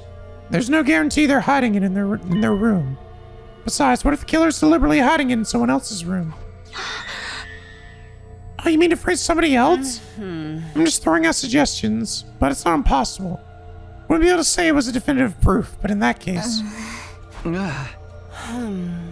Let's get out of here. I don't give a fuck. I don't give a fuck about Tsubasa. Once we were done transferring Tsubasa to the morgue, we immediately went our separate ways. I know 3 of us left. Kyo was probably laughing at us. Wonder what they felt when they saw us suffer in despair like this. I don't know, Takumi, look in the mirror and ask yourself. What time is it? It's fucking murder time, Takumi. I woke up feeling suffocated. My heavy eyelids opened up to see that it was already bright outside. I hate night sweats. Last night I barely had time to change out my armor and take a shower before falling asleep exhausted. My clothes were uncomfortable and soaked in sweat. Must have had a rough sleep. Guess I'll take another shower. Grabbing a towel, I stepped into the bathroom. I immediately noticed something was unusual. Huh? What? Looked down at the bathroom floor to see a puddle of crimson liquid. Oh, good. All right, Nozomi's dead now. Was she like hanging up in the shower or something? Is this blood? Here? How? Where'd it come from?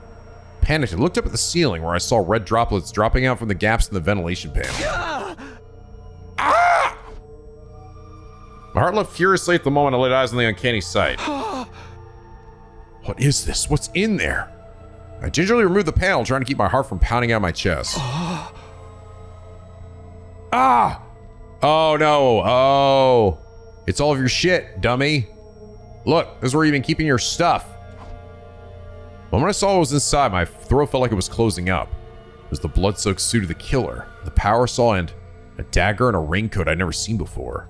The thing that's weird then is, who did Takumi run into the first night, right? If every time was Yugama, then like who did he run to the first time? No, why would these be here? Who put these here and when? Don't tell me. Maybe the killer really did hide their weapons in my room, just like Hiroko said. He tell Hiroko and Nozomi. Tell them, and then what? Would they really believe me? More importantly, if I hide this stuff somewhere, wouldn't that stop any further killings?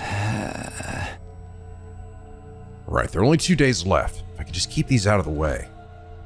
I stuffed all of them into a trash bag and put them under my clothes at the back of the closet. I just need to get through 2 more days.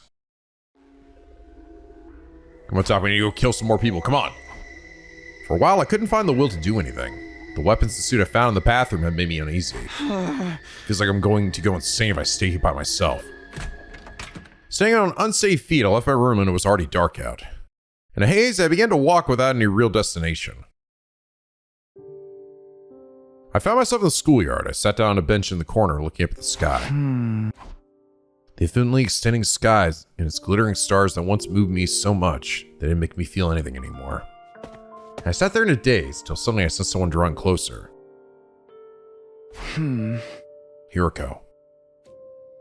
Hiroko stood before me in silence. Her face, illuminated by the moonlight, looked incredibly calm. Felt like I was being drawn to it. Hey, Hiroko. Please. Stay by my side. Just for a moment. Hiroko didn't answer, so she just leaned in close. Oh! Hug. She cradled my head, wrapping it in gentle warmth. Insert into booba. I could smell something familiar, a sweet, mellow aroma. Was this scent lavender? I could hear her heart beating. I was comfortable, as if all my anxieties had simply vanished into thin air. It's okay. Everything will be all right. Comforted by her sweet voice, my heart began to hurt. Intense, uncontrollable emotions were welling up inside of me. This is how I'd always felt toward Karuha, but this time it wasn't her making me feel this way. this time. Hiruko?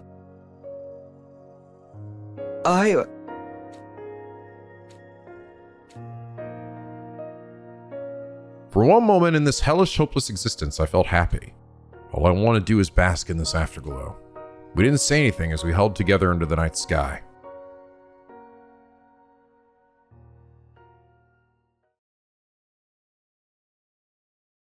Day 99. Alright, time for Nozomi to die. At last, it was day 99. It happened before the usual morning announcement. Oh. A true alert blared throughout my room. Oh, she's finally here. Good luck. I was so composed that I even surprised myself. I don't know what the three of us are going to be able to do, but there's nowhere we can run. We just have to do this. There's always alive! Guess it's our final battle. We're all set, let's get right to it. Wait, before we do, something I have to give you. Huh? This is... a bioweapon that'll boost our strength. It was in the metal shop. Did Tsubasa make this? Yeah, it was her last gift to us. We should be able to do some serious damage to Vestius with this. We can't waste it. Time to juice up. Tsubasa, thank you. We'll make good use of this. Let's go. All that's left is to do whatever we can. I accepted Tsubasa's memento and took a step forward, but truthfully, I felt empty. Even if we beat Vestius, could we call whatever ending awaits us a happy one? Doubtful. I felt like a robot designed solely to defeat the approaching enemy. Despite the heavy atmosphere hanging over us, we made our way toward our final defensive battle. Barely mean if they had like attack from all four sides. It was just 3 people. It's like, get wrecked. All right. That's... Tim, that's just chill. You've absorbed 2 people. Yeah, bitch, I'm such a Giga Chan god! Woo! Vestius was walking towards us as if she owned the place. The moment I saw her, my heart started to race like it had never raced before. It was as if the Hemoanima, the cryptoglobin inside my body, was responding to her as she approached. When she stopped right in front of us, we all stood on guard. By the way, did we even figure out why all those invaders were dead at that base? Was it just, I guess, her? But they never even said it or clarified that. I guess it was just Vestius. Don't think I'll grant you an easy death. But didn't we see all the commanders in this route? I think. All the usual guys. Your power and the power of the Second Coming are mine. I shall devour all. Takumi's like, I'm not even going to bother to ask what that even means. You're all more bullheaded than I could have imagined. Know your place, wicked invaders.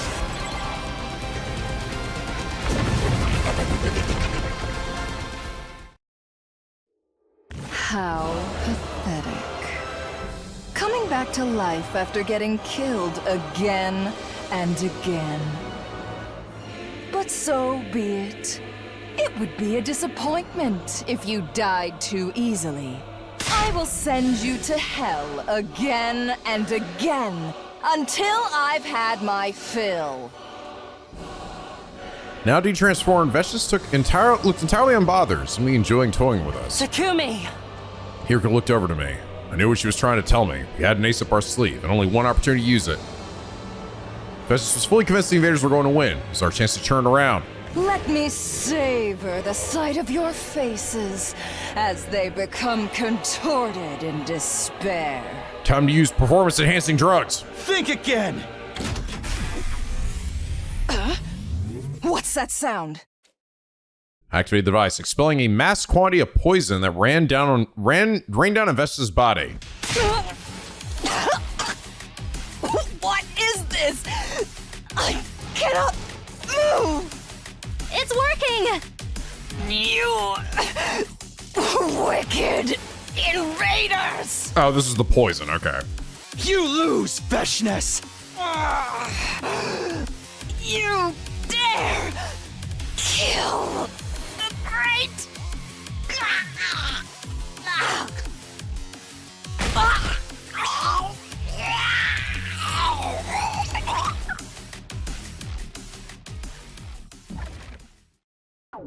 All right, well, that was anticlimactic. It's just that easy. Apparently, we just had to wait for her to walk over to us and then just spray that shit in her mouth. All the other times we did it, it's even a lot more complicated, but this was just like, it was just that easy, stupid. Well, that was a letdown. Is this really how it ends? Yeah, it doesn't seem real. Well, we won our battle against Vestinus. We were in the victors in this final showdown with the Invaders, but I couldn't truly smile. We strayed so far from the ending I had been imagining. We still have one day left anyway. Keep your guard up until the end. We dragged our battle-worn bodies back to school and parted ways. Between the deaths of our friends and knowing the killer was still hiding somewhere, I had so many emotions I hadn't fully processed. To hell with it. There's no salvation in my future. On our 99th day, the last Events Academy came to a close, and finally... Day 100, yay. A new day had begun. The final day, day 100. I made it all this way. Didn't feel joy, anger, or sadness. Just accepted reality as it was. When I stepped outside, the stars were still shining, and a pleasant breeze was blowing. It's hard to believe this place is going to launch a huge missile strike in a few hours. Once the final attack starts, humanity will be the victors in this war. But who cares about that? What about the killer? We never figured out who it was. Because if everyone knew there was both a killer and an imposter. Then it would ruin the alibis of anyone who said they saw the killer. Wait, does that mean? No, it can't be. The demon inside me. Suddenly, a violent pain rippled through my head, so intense it felt like my brain was being split in half. Yes, good. Yeah, is that you, Ado? Who's there? An unfamiliar voice echoed in my mind, threatening to consume my very consciousness. What is this? The hell's going on?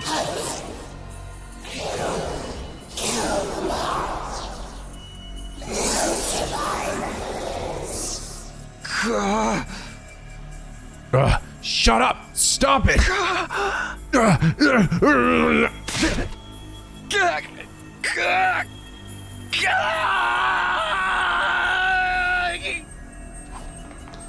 Yeah, good. Takumi, what's wrong? Stay back! Run away!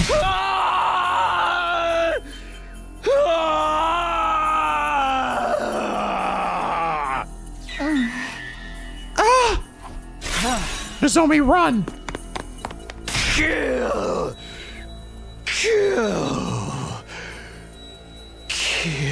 Yes, good. No, stop. Why can't I stop? My body's rampaging out of control. Trying so hard to resist, but I can't do a thing. If I don't do something, then... Somebody help! Don't kill. I don't want to kill. I only remember fragments of what happened next. Suddenly, I found myself wearing the killer's suit and holding the power saw. A voice from before us endlessly commanded me to kill, and I answered the call. I was on the hunt for Hiroko and Nozomi, and then...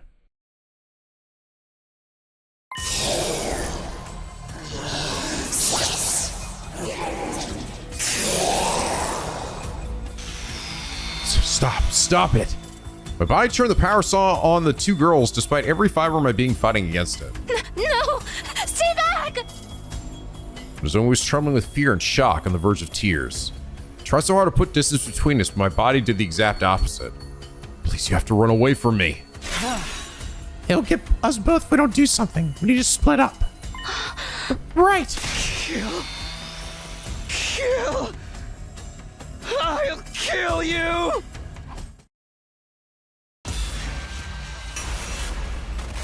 Oh, that sucks. Really?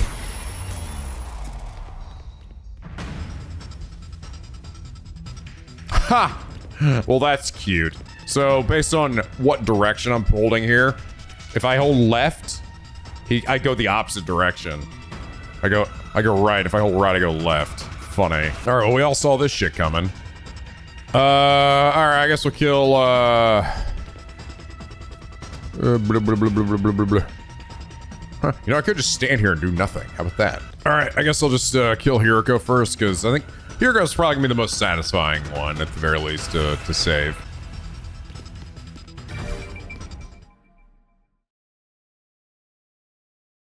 No, don't kill her. Get away from Hiroko. My heart, I resisted. My body didn't budge an inch. I lost all control over it. You're not Takumi, are you? When did you get into his bot? Stop, get away from her. No! Ah! Dead. Oh, yummy.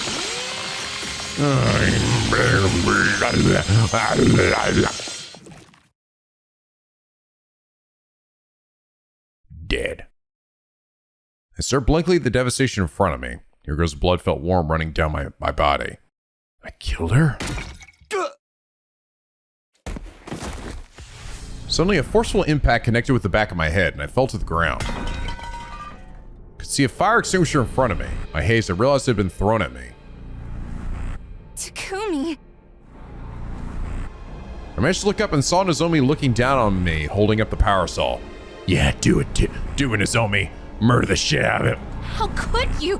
How could you? I believed you, Takumi. No, that's not Nozomi. It was against my will. Try as I did to scream, no words came out. All I could do was look up at her. You killed everybody! You tricked us this whole time! Oh, you have to listen to me, Nozomi. Everybody's dead! Because of you! Because of you!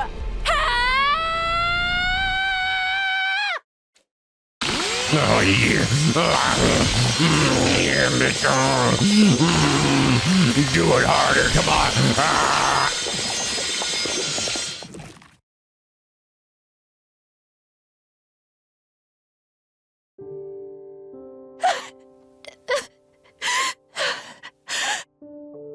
I didn't do it. Felt blood streaming out of the wounds opened up by the power saw. Where did I go wrong? Somebody tell me. Should have killed Ado, you dumb bitch. Hiroko. Dead. Fucking dead.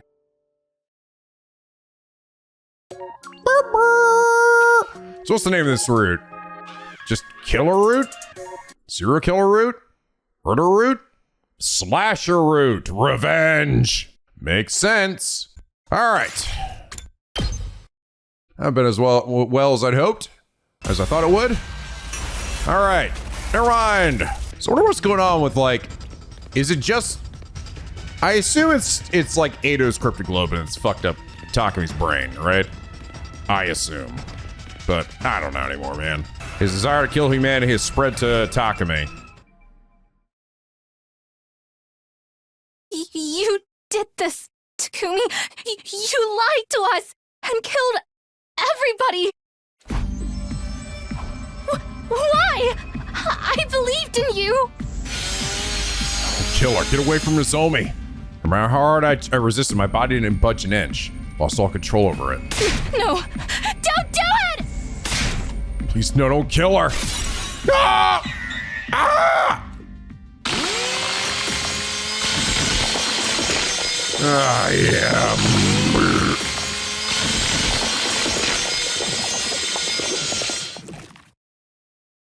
Well, there's some unpleasant endings.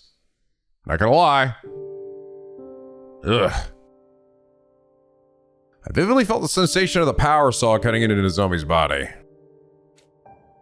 I killed her. I stood rooted to the spot in a daze, covered in my victim's blood. Suddenly, a forceful impact connected with the back of my head, and I fell to the ground. Oh, okay. I see a wrench on the ground. In my haze, I realized it had been thrown at me. Could have... No, I already knew. There was only one survivor left. Hiroko.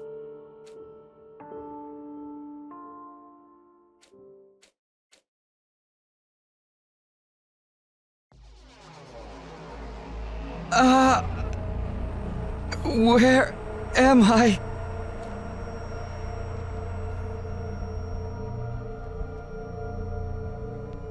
I woke up struggling to breathe, discovering my body had been restrained with rope.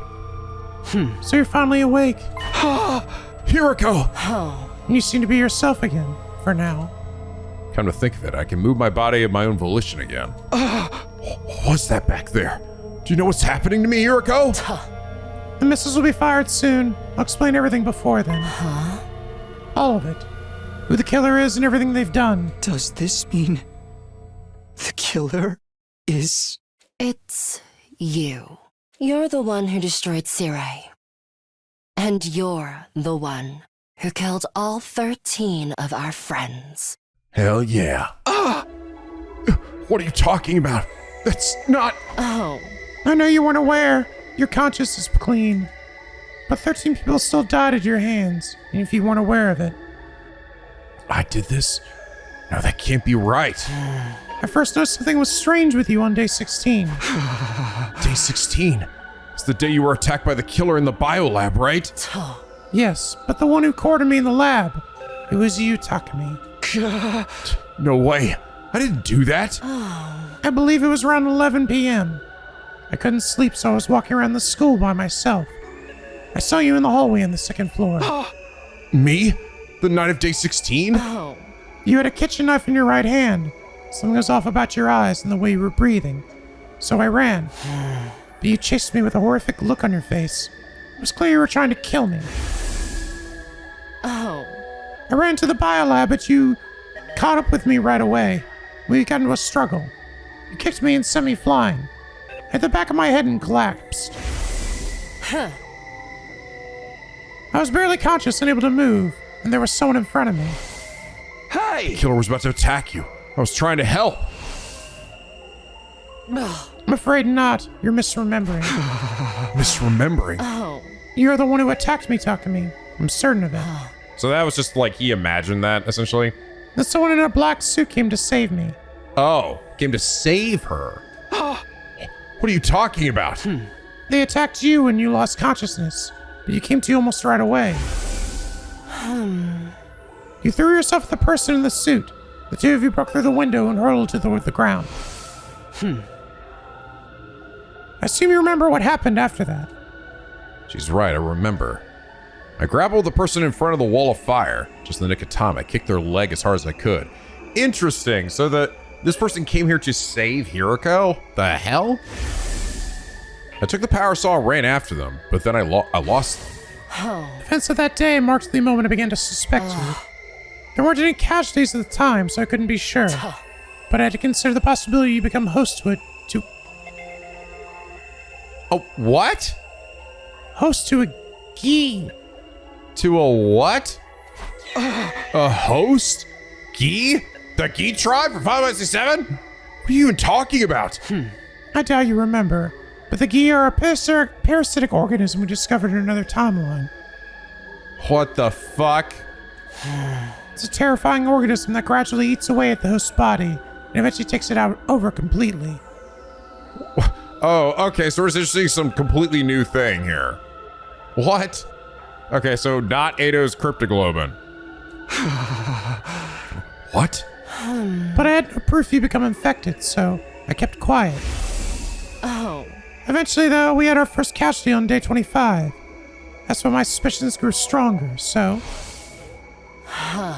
While you were asleep, I ran a scan on your brain. When did you... You know what? Forget it. What did you find? There wasn't a gi inside. I thought I must have been wrong. On day 43, Mocha was killed. Once again, I had a bad feeling. You being infected was the only explanation I could think of, so I checked your brain again. The second time, I still didn't find any gi. Not only that, but Nozomi said she ran away from the killer with you. Reluctantly, I decided to put aside my suspicions for the moment. So that's why you're suddenly avoiding me, and it would sometimes seem like you had something to say. When Kurara died on day 64, I started to suspect you again. Did you check my brain again? Yes, very closely, and I learned something horrifying.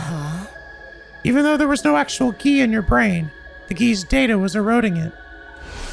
Huh? My hypothesis is that you were infected with a gi in another timeline. After that, You died as his host, and then your consciousness went back in time to day 2. What? What? What? You died as its host, and then his consciousness back into... I thought I wasn't time traveling anymore.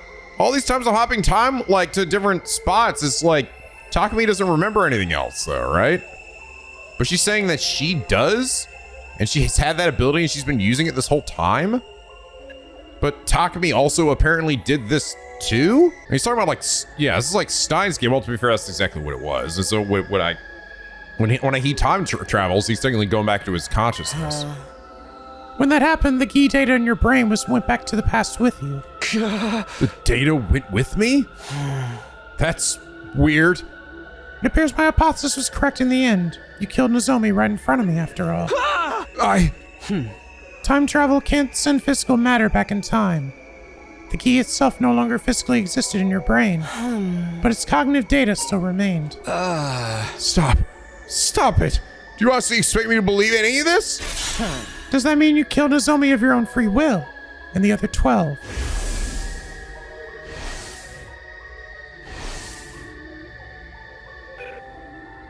Yes, keep showing them again. All right. Yeah, it's awesome. Yeah.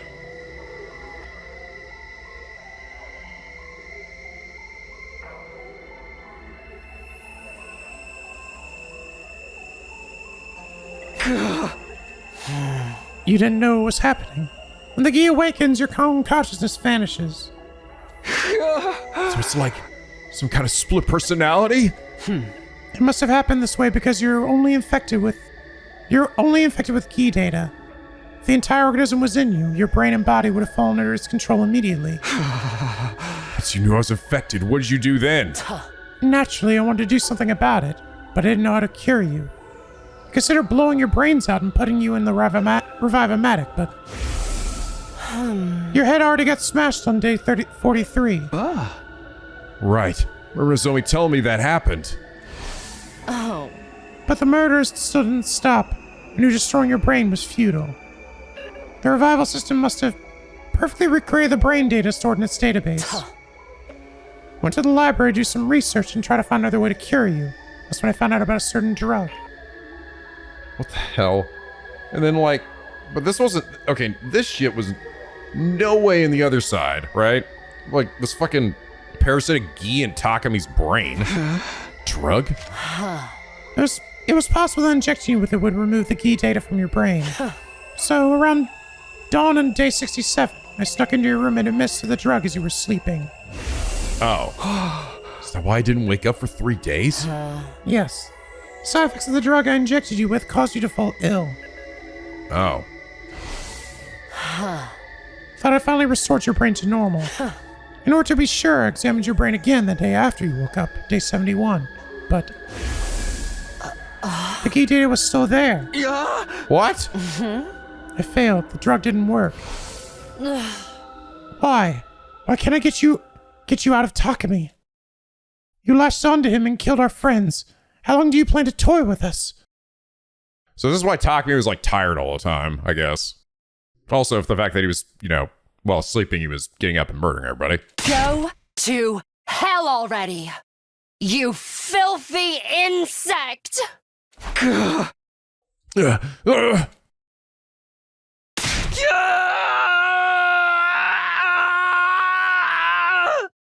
Time for evil Takumi to talk, right? Wow, it really is evil Takumi. Look at that. Even his eyes turned red. Well done, Hiruko. You figured it out. Yeah. Yeah, gang Takumi. Gi, you finally showed yourself. Would you like to hear what this filthy insect was up to while in control of Takumi? Only if you don't mind me sawing off your head with this power saw. You're too foolish to kill this man. The first one was Ava, the prisoner. I killed her on day 25. Takumi took the power saw he stole from the visitor out of the metal shop. Visitor? Wait, what? Oh, the visitor. So that's So that's whatever these dudes are, right? That's whoever the hell these dudes are. We saw 2 of them in the restaurant route. After breaking down the door to the cage, I sliced her to ribbons. Funny, so this doesn't seem to be actually related to Edo in any way. Weird. When I was done, I threw the power saw into the wall of fire to hide it, but Takumi immediately found it and recovered it. I had no idea he was watching. And who was he exactly? The boy covered in flames. He was so confused and scared whenever he saw me controlling Takumi. Yeah. But enough about that. You and your little friends discovered the suit and helmet as well, correct? Shoma found them in the boys' bathroom. They definitely belonged to the person who came to save me in the biolab, didn't they? Yes. Believe the visitor was pursued by Takumi and forced to abandon them to move around faster. At any rate, you put them in the locker in the metal shop and Takumi said the combination, right? Only he knew the combination. Or so you all thought. Takumi himself included. But you were looking too. That's why you knew how to open the locker. Precisely. The second person I killed was Moko Majiro on day 43. When Moko, Nozomi, and Takumi were looking around the school at night, Takumi and Nozomi split up to look for Moko after she got separated from them. It was raining heavily when Takumi went outside, so he ended up completely soaked. I awakened around that time. I took over a maid for the metal shop. I took the suit, helmet, and power saw from the locker, and then sought after my prey. I found Moko in the classroom on the first floor and killed her. She resisted, but not even she was a match for my power saw. Yeah, power saw, powers. I was caught in the act by Nozomi, who managed to evade me. I gave chase, figuring I could kill her while I was at it, and wound up in the leisure lounge. But just when I almost had her, I was tackled and fell into the pool. Nozomi used that opening to get away. A little more and I would have had her. Took off the suit and helmet and abandoned them along with the power saw so I could get out. Of course. So that's why Yugamu found them in the pool. I returned to the school soaking wet, and that's where my memory ends. Takumi must have assumed he was wet from the rain, so he didn't realize what had actually happened. Indeed. After that, Takumi heard a scream, went running, and reunited with Nozomi. In a panic, Nozomi told him about Moko's murder, and the two of them went to the classroom on the first floor, the scene of the crime. Takumi had no idea her death was at his own hands. The rest is exactly as Yugamu told you. He recovered the power saw and suit I had abandoned and chased you around. A hedonistic pervert if I've ever seen one.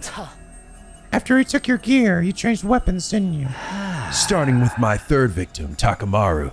I believe it was early on day 51. I awoke once again and obtained a replacement suit and weapon from the metal shop, a raincoat and a dagger. I took them, snuck into Takamaru's room, and turned him into a bloody mess. You should have seen the look on his face when he woke up to being sliced open with a dagger. Once I killed Takamaru, I washed my hands there and returned to Takumi's room like normal. And then I hid the dagger and the raincoat beside the ceiling panel in the bathroom and went back to sleep. And I slept like a baby. What about your fourth victim, Karara? She was murdered at dawn on day 64. Yes, the day Yugamu chased her and Takumi while dressed as the killer. Takumi was cornered in front of the defense room on the third floor, while Yugamu holding the power saw over his head.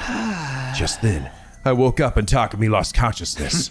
Satisfied after seeing the look of a terror on Takumi's face, Yugamu turned and left. He was a real degenerate, that one. Oh. Just get on with it. Use Takumi's body to kill Karara, right? Precisely. I took out the hidden dagger and raincoat and hunted down Karara, who was hiding in the training room. She didn't even have enough time to cry or scream before I mercilessly sliced her to ribbons. Yeah. I finished the deed and returned the raincoat and dagger to their hiding spot. Then back in the defense room, I once again fell into a deep sleep. So that's why Takumi believed he'd been passed out there the whole time. My fifth was Shoma, who I killed on day 77. Simply killed him when I woke up. Again, nothing worth talking about. Nobody gives a shit about Shoma. Let me ask you one thing. Did you set the fire in the gym on day 80? My timed incinerator device worked out nicely, didn't it? No. I knew you were behind it. When was it? Day 78? When Takumi went with Ima, Kako, and Darumi to the metal shop. Around 2 p.m., I woke up and simply pretended to be Takumi. All of you were sleeping together in the gym, and I'd just been waiting for my chance. I came up with a plan to secretly build a timed incinerator device to plant there. Of course, I came up with a cover story so the other three wouldn't suspect me, and I worked on it by myself. Yes, good. Yep, that's what I thought. But I struggled with the work. Couldn't finish the device that day. I had no choice but to continue into the next day, still pretending to be Takumi. I finally finished the device at 2 in the afternoon, 24 hours after I started. So you're saying Takumi's consciousness didn't return for over 24 hours? Yes. We didn't trade places at all during that time. I worked in a group with the twins and Darumi the next day, 79 as well. I had the completed time incinerator device with me, pretended to go to the bathroom and headed for the gym. I planted the device in the vaulting box.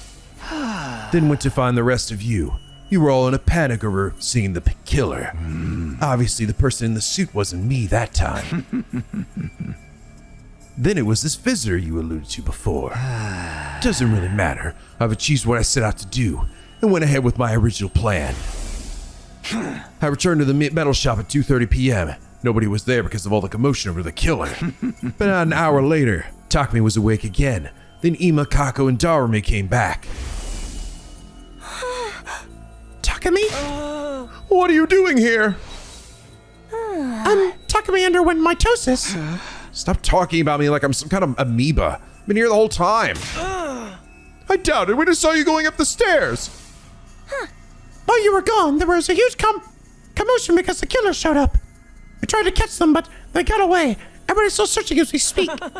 We literally just talked to you. You don't remember? You told us we were in danger because the killer was around again, but then you went off on your own.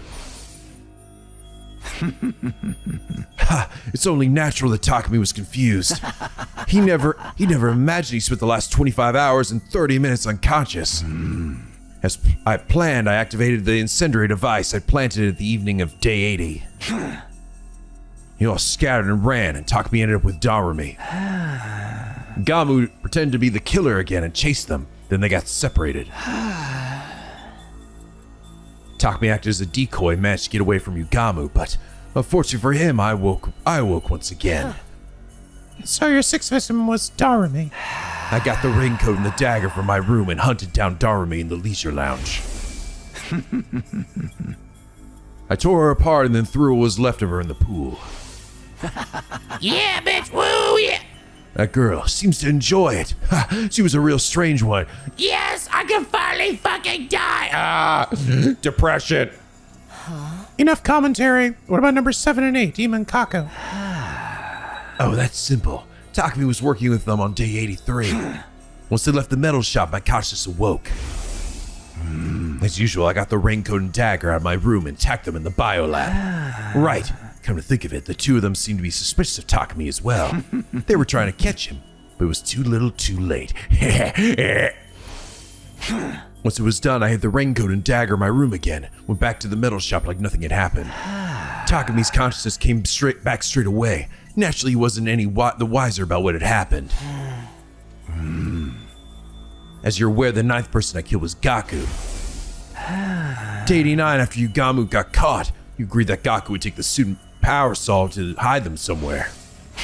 When I woke up on the night of day 90, it seemed like the perfect opportunity to get them back and kill Gaku while I was at it. I got the raincoat and dagger as always and visited his room. I threatened him with the dagger and demanded he show me where the suit and power saw were hidden. He led me to the library. They were hidden behind the bookshelf. Finally, I had my equipment back. Just when I was about to take them, Gaku suddenly tried to resist. I dropped my dagger on the floor during the struggle. But when it was over, I had the power saw.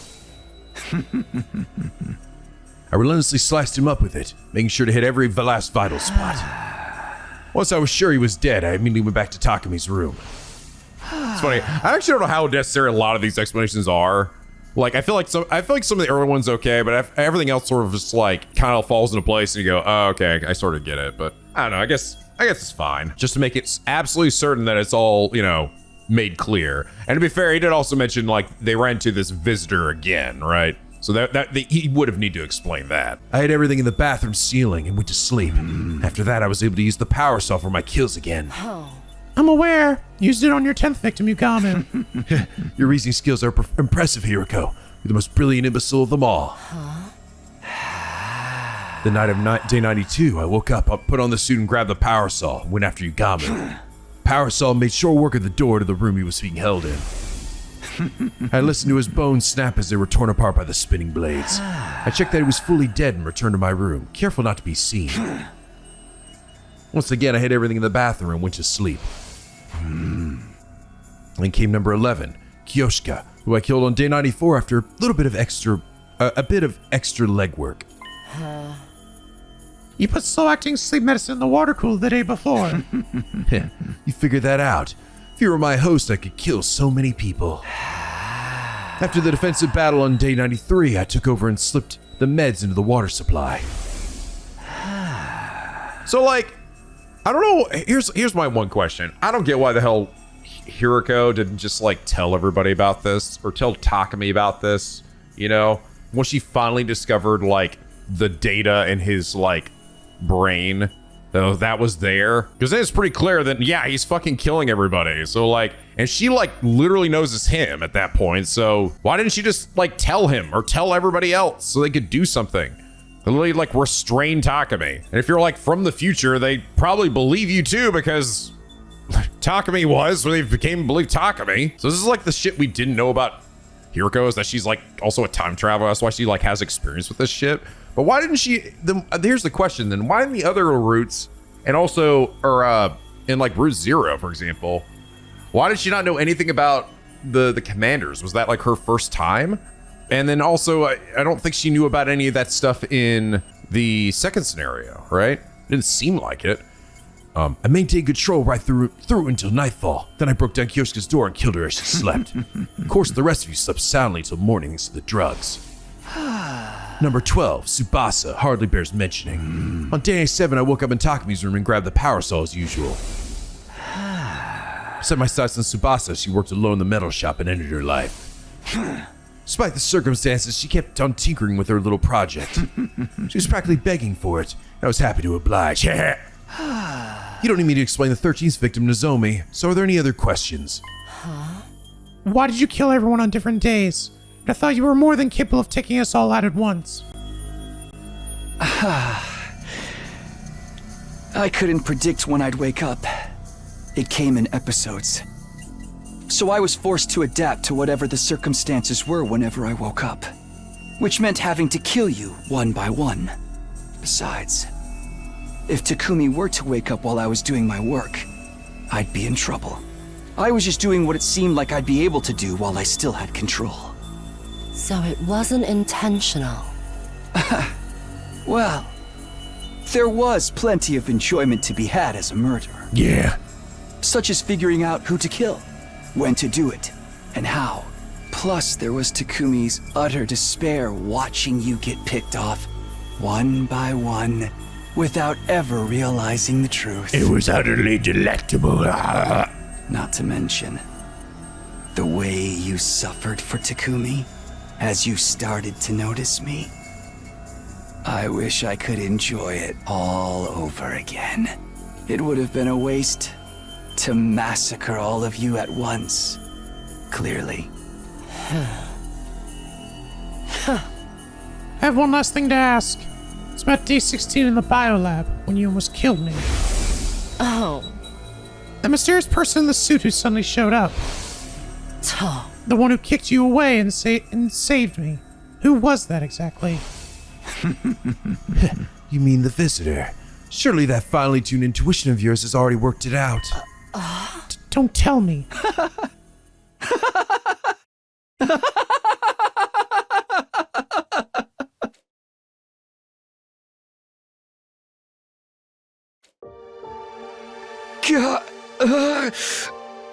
Takumi, are you back? That wasn't an answer. Hideko, why didn't you tell me? I mean, if everyone knew, they would have killed you. That's why I couldn't say anything. I couldn't let that happen. Yeah, but they could have like restrained him or something, or try to find some cure, or whatever. I don't think they would have immediately killed him if it was like something like he couldn't control. But you didn't even tell me. The result would have been the same. The guilt would have driven you to take your own life. Trust me.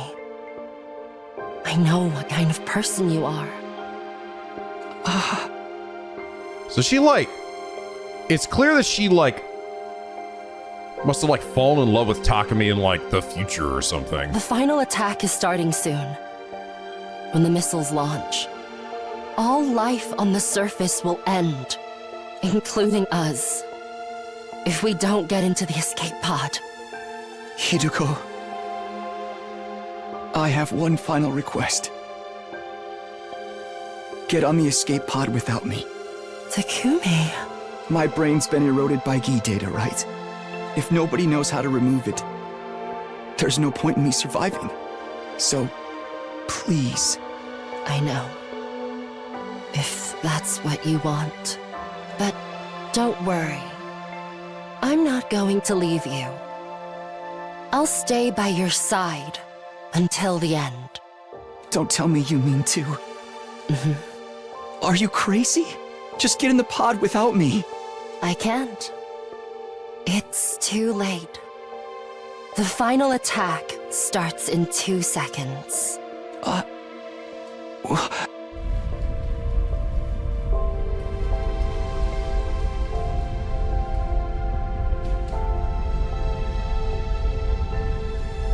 Hideko, please don't cry anymore.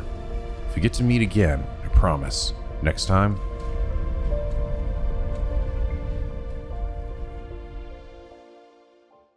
Damn. We finally got some making out in this game.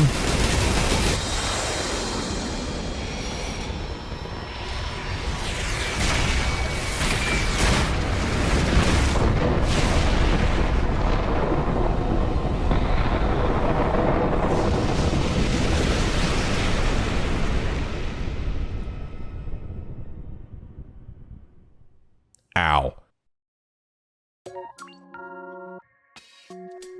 Interesting. Slasher root, goodbye kiss. One thing I'm curious about. So what point is the slasher root like literally been this whole thing here? But like, let me go back to the choice before this choice. Okay, yeah, still slasher root. Wait, which one was this? Who you spent time with? Okay. Keep going back. Keep going back.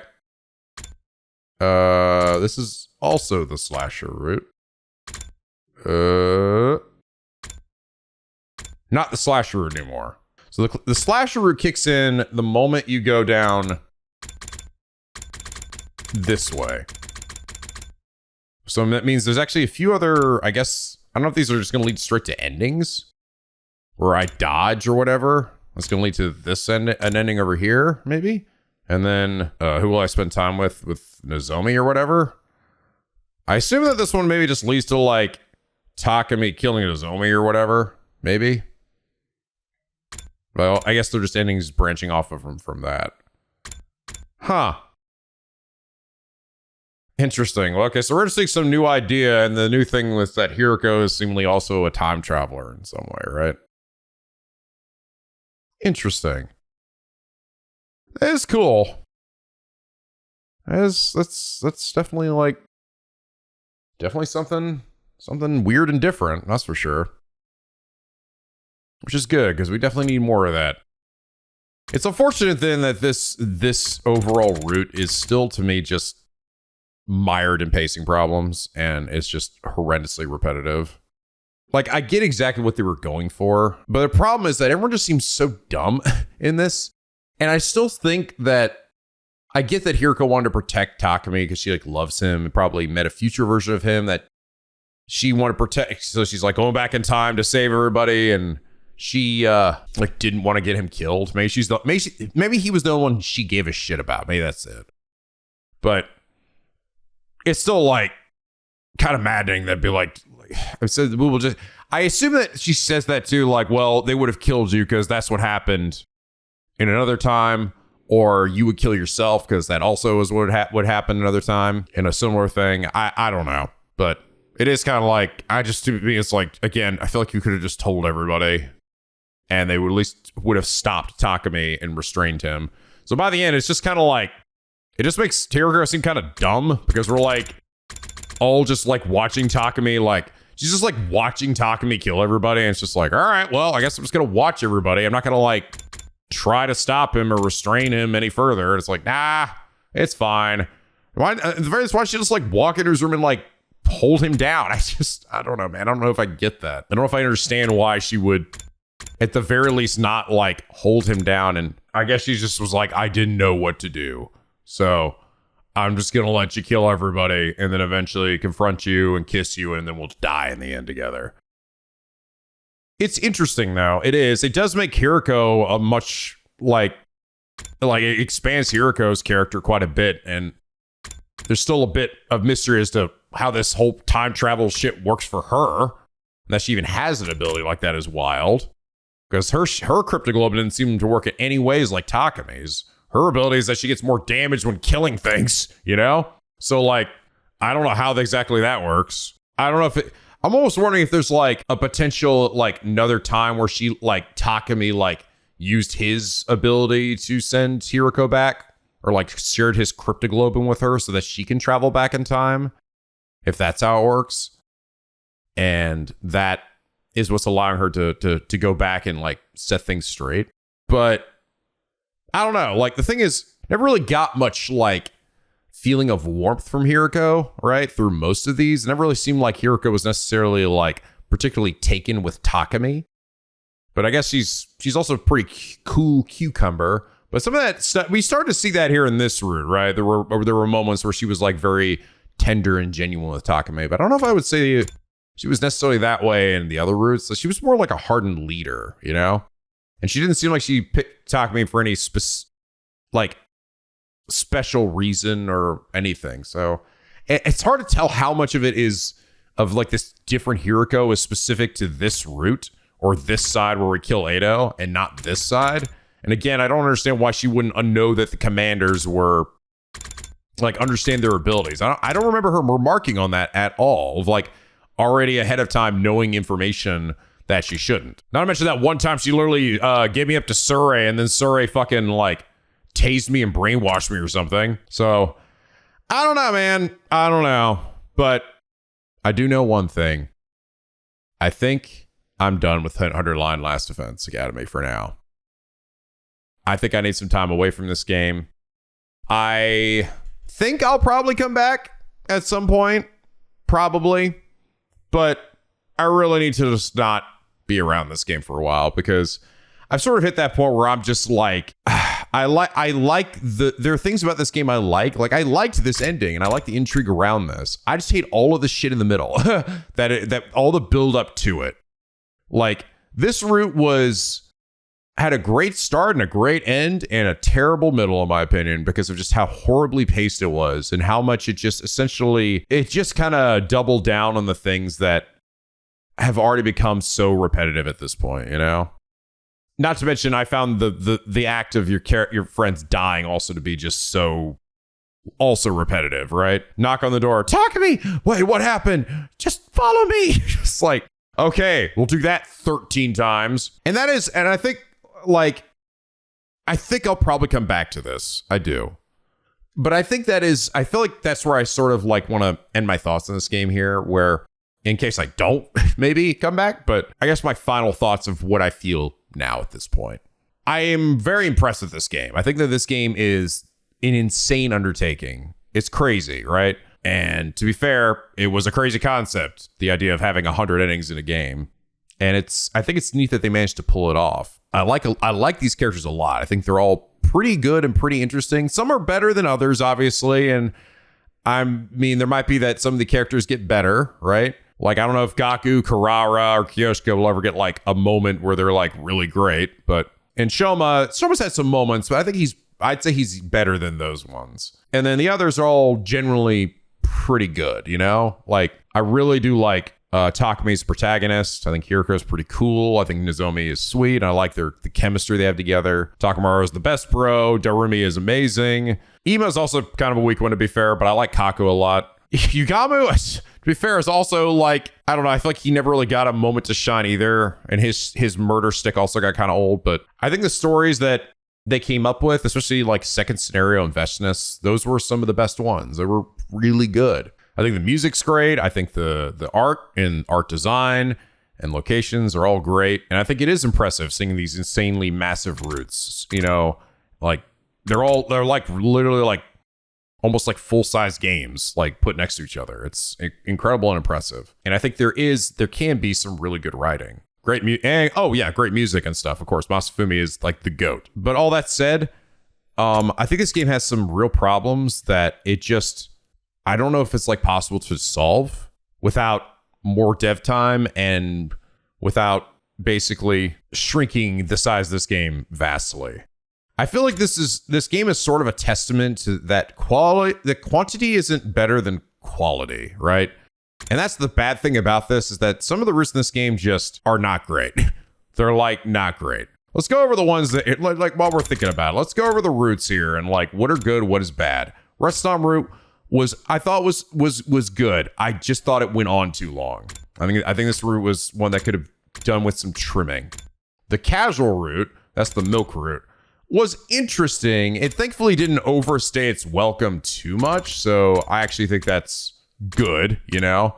So overall, I think it was paced all right. It was just more of an interesting, goofy one, but Rebellion route, awful. I thought this route was this was the wasted potential route that actually was too short for, I think, a concept and was not given the focus that it needed. The second scenario, of course, is the best route in the game, not surprisingly. The Ava route was okay. It starts off good, and I think it's sort of in the second half kind of loses it because you go to that like different town, and it essentially kind of just gives up trying to like do anything more from it. So, but it led to a cool fight with like Ava and Vestinus. So, and I like that it did focus on Ava, but it definitely, I think, could have been handled a bit better. Goodbye, Ado was great. It's way too fucking short though. And it was probably one of the most unique ideas in the game too. And for some reason, it's just like a couple of days and that's it. Multiple Ados route, also a very interesting one. I think this one was actually one of the better ones. And again, it didn't overstay its welcome. The Cult of Takumi route, a very creepy, weird route that is, I have to applaud it though for the fact that it is like fan service, the route, but if it were really fucked up. I think it was overall pretty damn good. Even if it also felt a little long at times, but at least it didn't go the full 100 days. Creepy, horny, and sort of interesting, you know? Coming of age route, I thought was okay, but it just felt like a lesser, like, second scenario in a lot of ways. It had some cool moments, like Takumi throwing the top half of his body, but the Ado, like, turncoat again just felt like, you know, we've done this already. And there were some cute moments in here too that I think overall it was fine, but not, I don't know if I would say it was a person thought it was like super exceptional. Vestus was great. It made Vestus way more interesting. It also had like probably one of the most like different experiences from everything else in the game. So that was another plus. And it was like just the right amount of story, right? It didn't overstay its welcome. And then I guess finally the slasher route, as I've already said, it just a good idea, interesting concept, good beginning, and good ending. But the pacing for it just sucked. And this is the route where I really feel like, all right, there's just no reason for some of these to be this long, right? There's just no reason. So out of all the routes that I played, only 2 of them that I actually feel were like anything super exceptional, where I was like, fuck, that really sits with me, you know? Restom, again, I think Restom is probably a close one. Like, that would be up there as well. If I wish it didn't drag in so many places. This is why second scenario, I'm so glad that I got that one first because it's a route that really, like you guys said, is like the sequel to the Route Zero, but it also just feels like it too because it doesn't just stick with like one idea. It uses a bunch of different ideas that's constantly cycling through. And that the problem with a lot of these routes is a lot of them are just one idea. And in the case with the slasher thing here, it takes that idea and just stretches it all the way out here. And one mystery that we're going to do, and we're going to save all the way till the literal end. And I just think that's dumb. It almost feels like the structure of this game is also the fact that they're not just locked into 100 endings, but the fact that they also have this 100-day set here, which also forces us to seemingly have to go through all the commander fights again, and they don't change at all. And the fact that the battle system itself basically disappears after you've like completed like one or two routes. And the thing is, even if you didn't, even if they kept it in there and you just still do it, there's just not enough variety for it to carry it throughout the game. So it's still just like, it wasn't made to go beyond a certain point. There just isn't enough variety to it. And eventually you just hit a point where all of the things that were just sort of repetitive before, just the more you play, the more you have to do it, the more you have to go through and like redo these days again, it just starts to really hit you super hard. Just how fucking repetitive it is and just how much you're doing it. And eventually, even the littlest things are just sort of like fucking making me just go, oh, like I just want to go. You know, it actually, you know what this actually sort of makes me feel in some ways is probably what a lot of people who speedrun games feel. I've never tried to do that, but I've seen people do it. And it's a similar thing where there's always this point where like little things that really were meant to be like just not that big of a deal, right? Like whatever, these little spots become huge annoyances that just like things that you just didn't think about before because you've done it so many fucking times. It's been done to literal death, whether it's having to sit through a cutscene or do this or do that and whatever. Like they have to do it so many fucking times that it just starts to wear on you. And that's what this game is that it's got a bunch of stories in there, but in between the story bits are all these things that you're just going to be doing hundreds, if not thousands of times, because every day has a very similar fucking structure, even outside of the free time events, you know? And you're not going to many new locations. It's a lot of the exact same places. You're waking up in the same place. You're going to eat in the same place. You're ending the day in the same place with all the same fucking commander fights and everything. And the only thing that changes is who's in your party with you. So I think at the very least, if they really wanted to help save some of that repetition, one, don't even make it skippable like thing. Like literally let me turn off like announcements entirely. Like I want that I don't even want to see it. I just want to immediately like, all right, I'm going to sleep. It's the next day, you know? That wouldn't fix the fact when you get a story like this that's dragged out, but it would sort of help. And the other thing would be adding more variety to the fights. Make the fights different, not be the exact same thing. Find a story reason to make that work. Like I said, you could do a thing where like you get a different set of commanders each time, and maybe they fuse together in different combinations and they get weird new powers. I don't know. It's just like some random shit I'm thinking off the top of my head, but that like would at least lead to something different. More enemy types as well. More of the little scrub dudes. Give them something else to work with. Because it actually is a good battle system. It is. It was very fun for those first few routes I did. So it's just a shame that it kind of like they just kind of stop after a certain point. And then eventually upgrading and all that stuff, like it really doesn't matter. I spent a bunch of time grinding, but the grind time for do gifts and all that, like the free time event stuff is good, it's fun, it's fine. But again, most of it just doesn't really matter because all the materials and stuff that you need and upgrades just don't matter because you can just skip everything because everything's the same. And the gift system is just the same shit that has been in previous danganronpa games. And it's just the way it's inserted and put into the story really can be such a pace killer. Even if you go to sleep and skip it, even if you do that, I'm actually like trying to hang out with people because then at least I learn more about them and I get at least a little bit less repetition, but it does involve me having to do a repetitious thing to get there. So anyway, my final thoughts is that I think this game is really good. but I don't know if I would say it's my favorite thing that Kodaka has ever made before. I definitely still prefer, honestly, the things that are more concise and focused that he's made. I definitely prefer danganronpa over it. And part of me almost, I think, would prefer even Raincoat over this game. With as much as Raincoat is definitely not a perfect game either. But at least Raincoat had like one story that sort of focused on and stuck with. And this one's just got some really good stories and a bunch that are okay and a few that are awful. You know? Personally, I think I would, again, rather take quality over quantity. So, but that's what I feel right now. Like I said, at some point, I might come back to this game, but I kind of just want to, I think if I continue to play as I am now, I'm just going to like not like this game even more, you know? That said, I'm actually not entirely sure if I will come back to the game either. Like I might end up sitting on this and feeling like, I don't know if I really want to come back to this. Even if there are things in here that I am very interested in, but because I know I'm going to have to come back and still deal with the repetitious stuff that's in this game. And it's like, a part of me is like, is it worth it?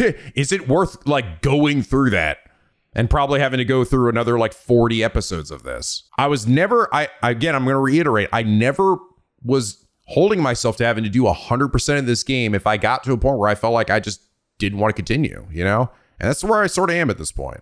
So that said, I still enjoy my time with this game. I still really enjoy doing this Let's Play and doing all these voices and all these jokes. I'm coming away from this game with a very positive like feeling about it. And it's definitely a game that I would recommend people check out, but I don't know if it's a game I'd recommend anybody necessarily 100% or try to, because I don't know if anyone could get through this game without burning out, man. It's just kind of one of those games if you were trying to see everything. It's unfortunate because I know I'm still missing a bunch of stories. I know there's a bunch of characters that haven't got much to work with, and they probably eventually do in one of these routes, but that's just the point, man. It's just the game is just too big, and I think some of it they could have really done with some serious trimming and cutting of some fat, and then expanding on the ones that actually really could have deserved to be expanded on, like the rebellion route. You know, that's what happens when you invite a bunch of different writers to work on a project. You know, there's just gonna be a varying level of quality across the board, and some stories are just gonna be better than others. So, but guys, I do hope that you all still enjoy this Let's Play. I'm sorry that I know I feel like I want to end on a positive note here, right? I really do like this game a lot, but I don't want you guys to feel like I'm harping on too much. The thing is, I am a massive Kodaka fan. You guys know this, all right? Kodaka literally is almost like the reason why my channel grew to the size it is. Like, most of his games are where I've gotten so much of my audience from. So I owe him so much. So when I play these games, I put so much of myself into them, you know? So I will feel everything that I'm feeling, and I will wear that shit on my sleeve. That's just the way I've always been about pretty much all of my Let's Plays, especially something by a guy whose work I'm very passionate about. So if I'm not vibing with it, man, you're going to know. And people have been picking that up for the past few episodes where I'm just not quite as excited as I was, you know, a few roots ago. So, and that's just, I think, the nature of this game. But I hope that at the very least you guys still enjoyed this Let's Play and the time I have had with it. And if you have, please do leave a like and a favorite, please. It's been a lot of work, man. Me and Sai put a lot of work into this series and the fucking 60 plus episodes we put into it. And hey, if you aren't ready, why not consider subscribing? Become a picky penguin aboard the SLP, where the days are always sunny and the vids are always funny. So that means that just at the same time actually as Zero is ending, we're going to actually be going into 2 brand new series, which is good. I've been doing both of these games next to each other for so long now that I think it's good. I think getting some variety, some new stuff would be beneficial at this point. So, like I said, there's still a chance I'll come back to this at some point, but right now my only feeling is that I need to step the hell away from this. Not just for the quality of this playthrough, but also for my own fucking sanity, my own mental well-being. So I hope you guys understand. Thank you guys so much for watching. And as always, Piggy Penguins, till next time, guys, stay classy.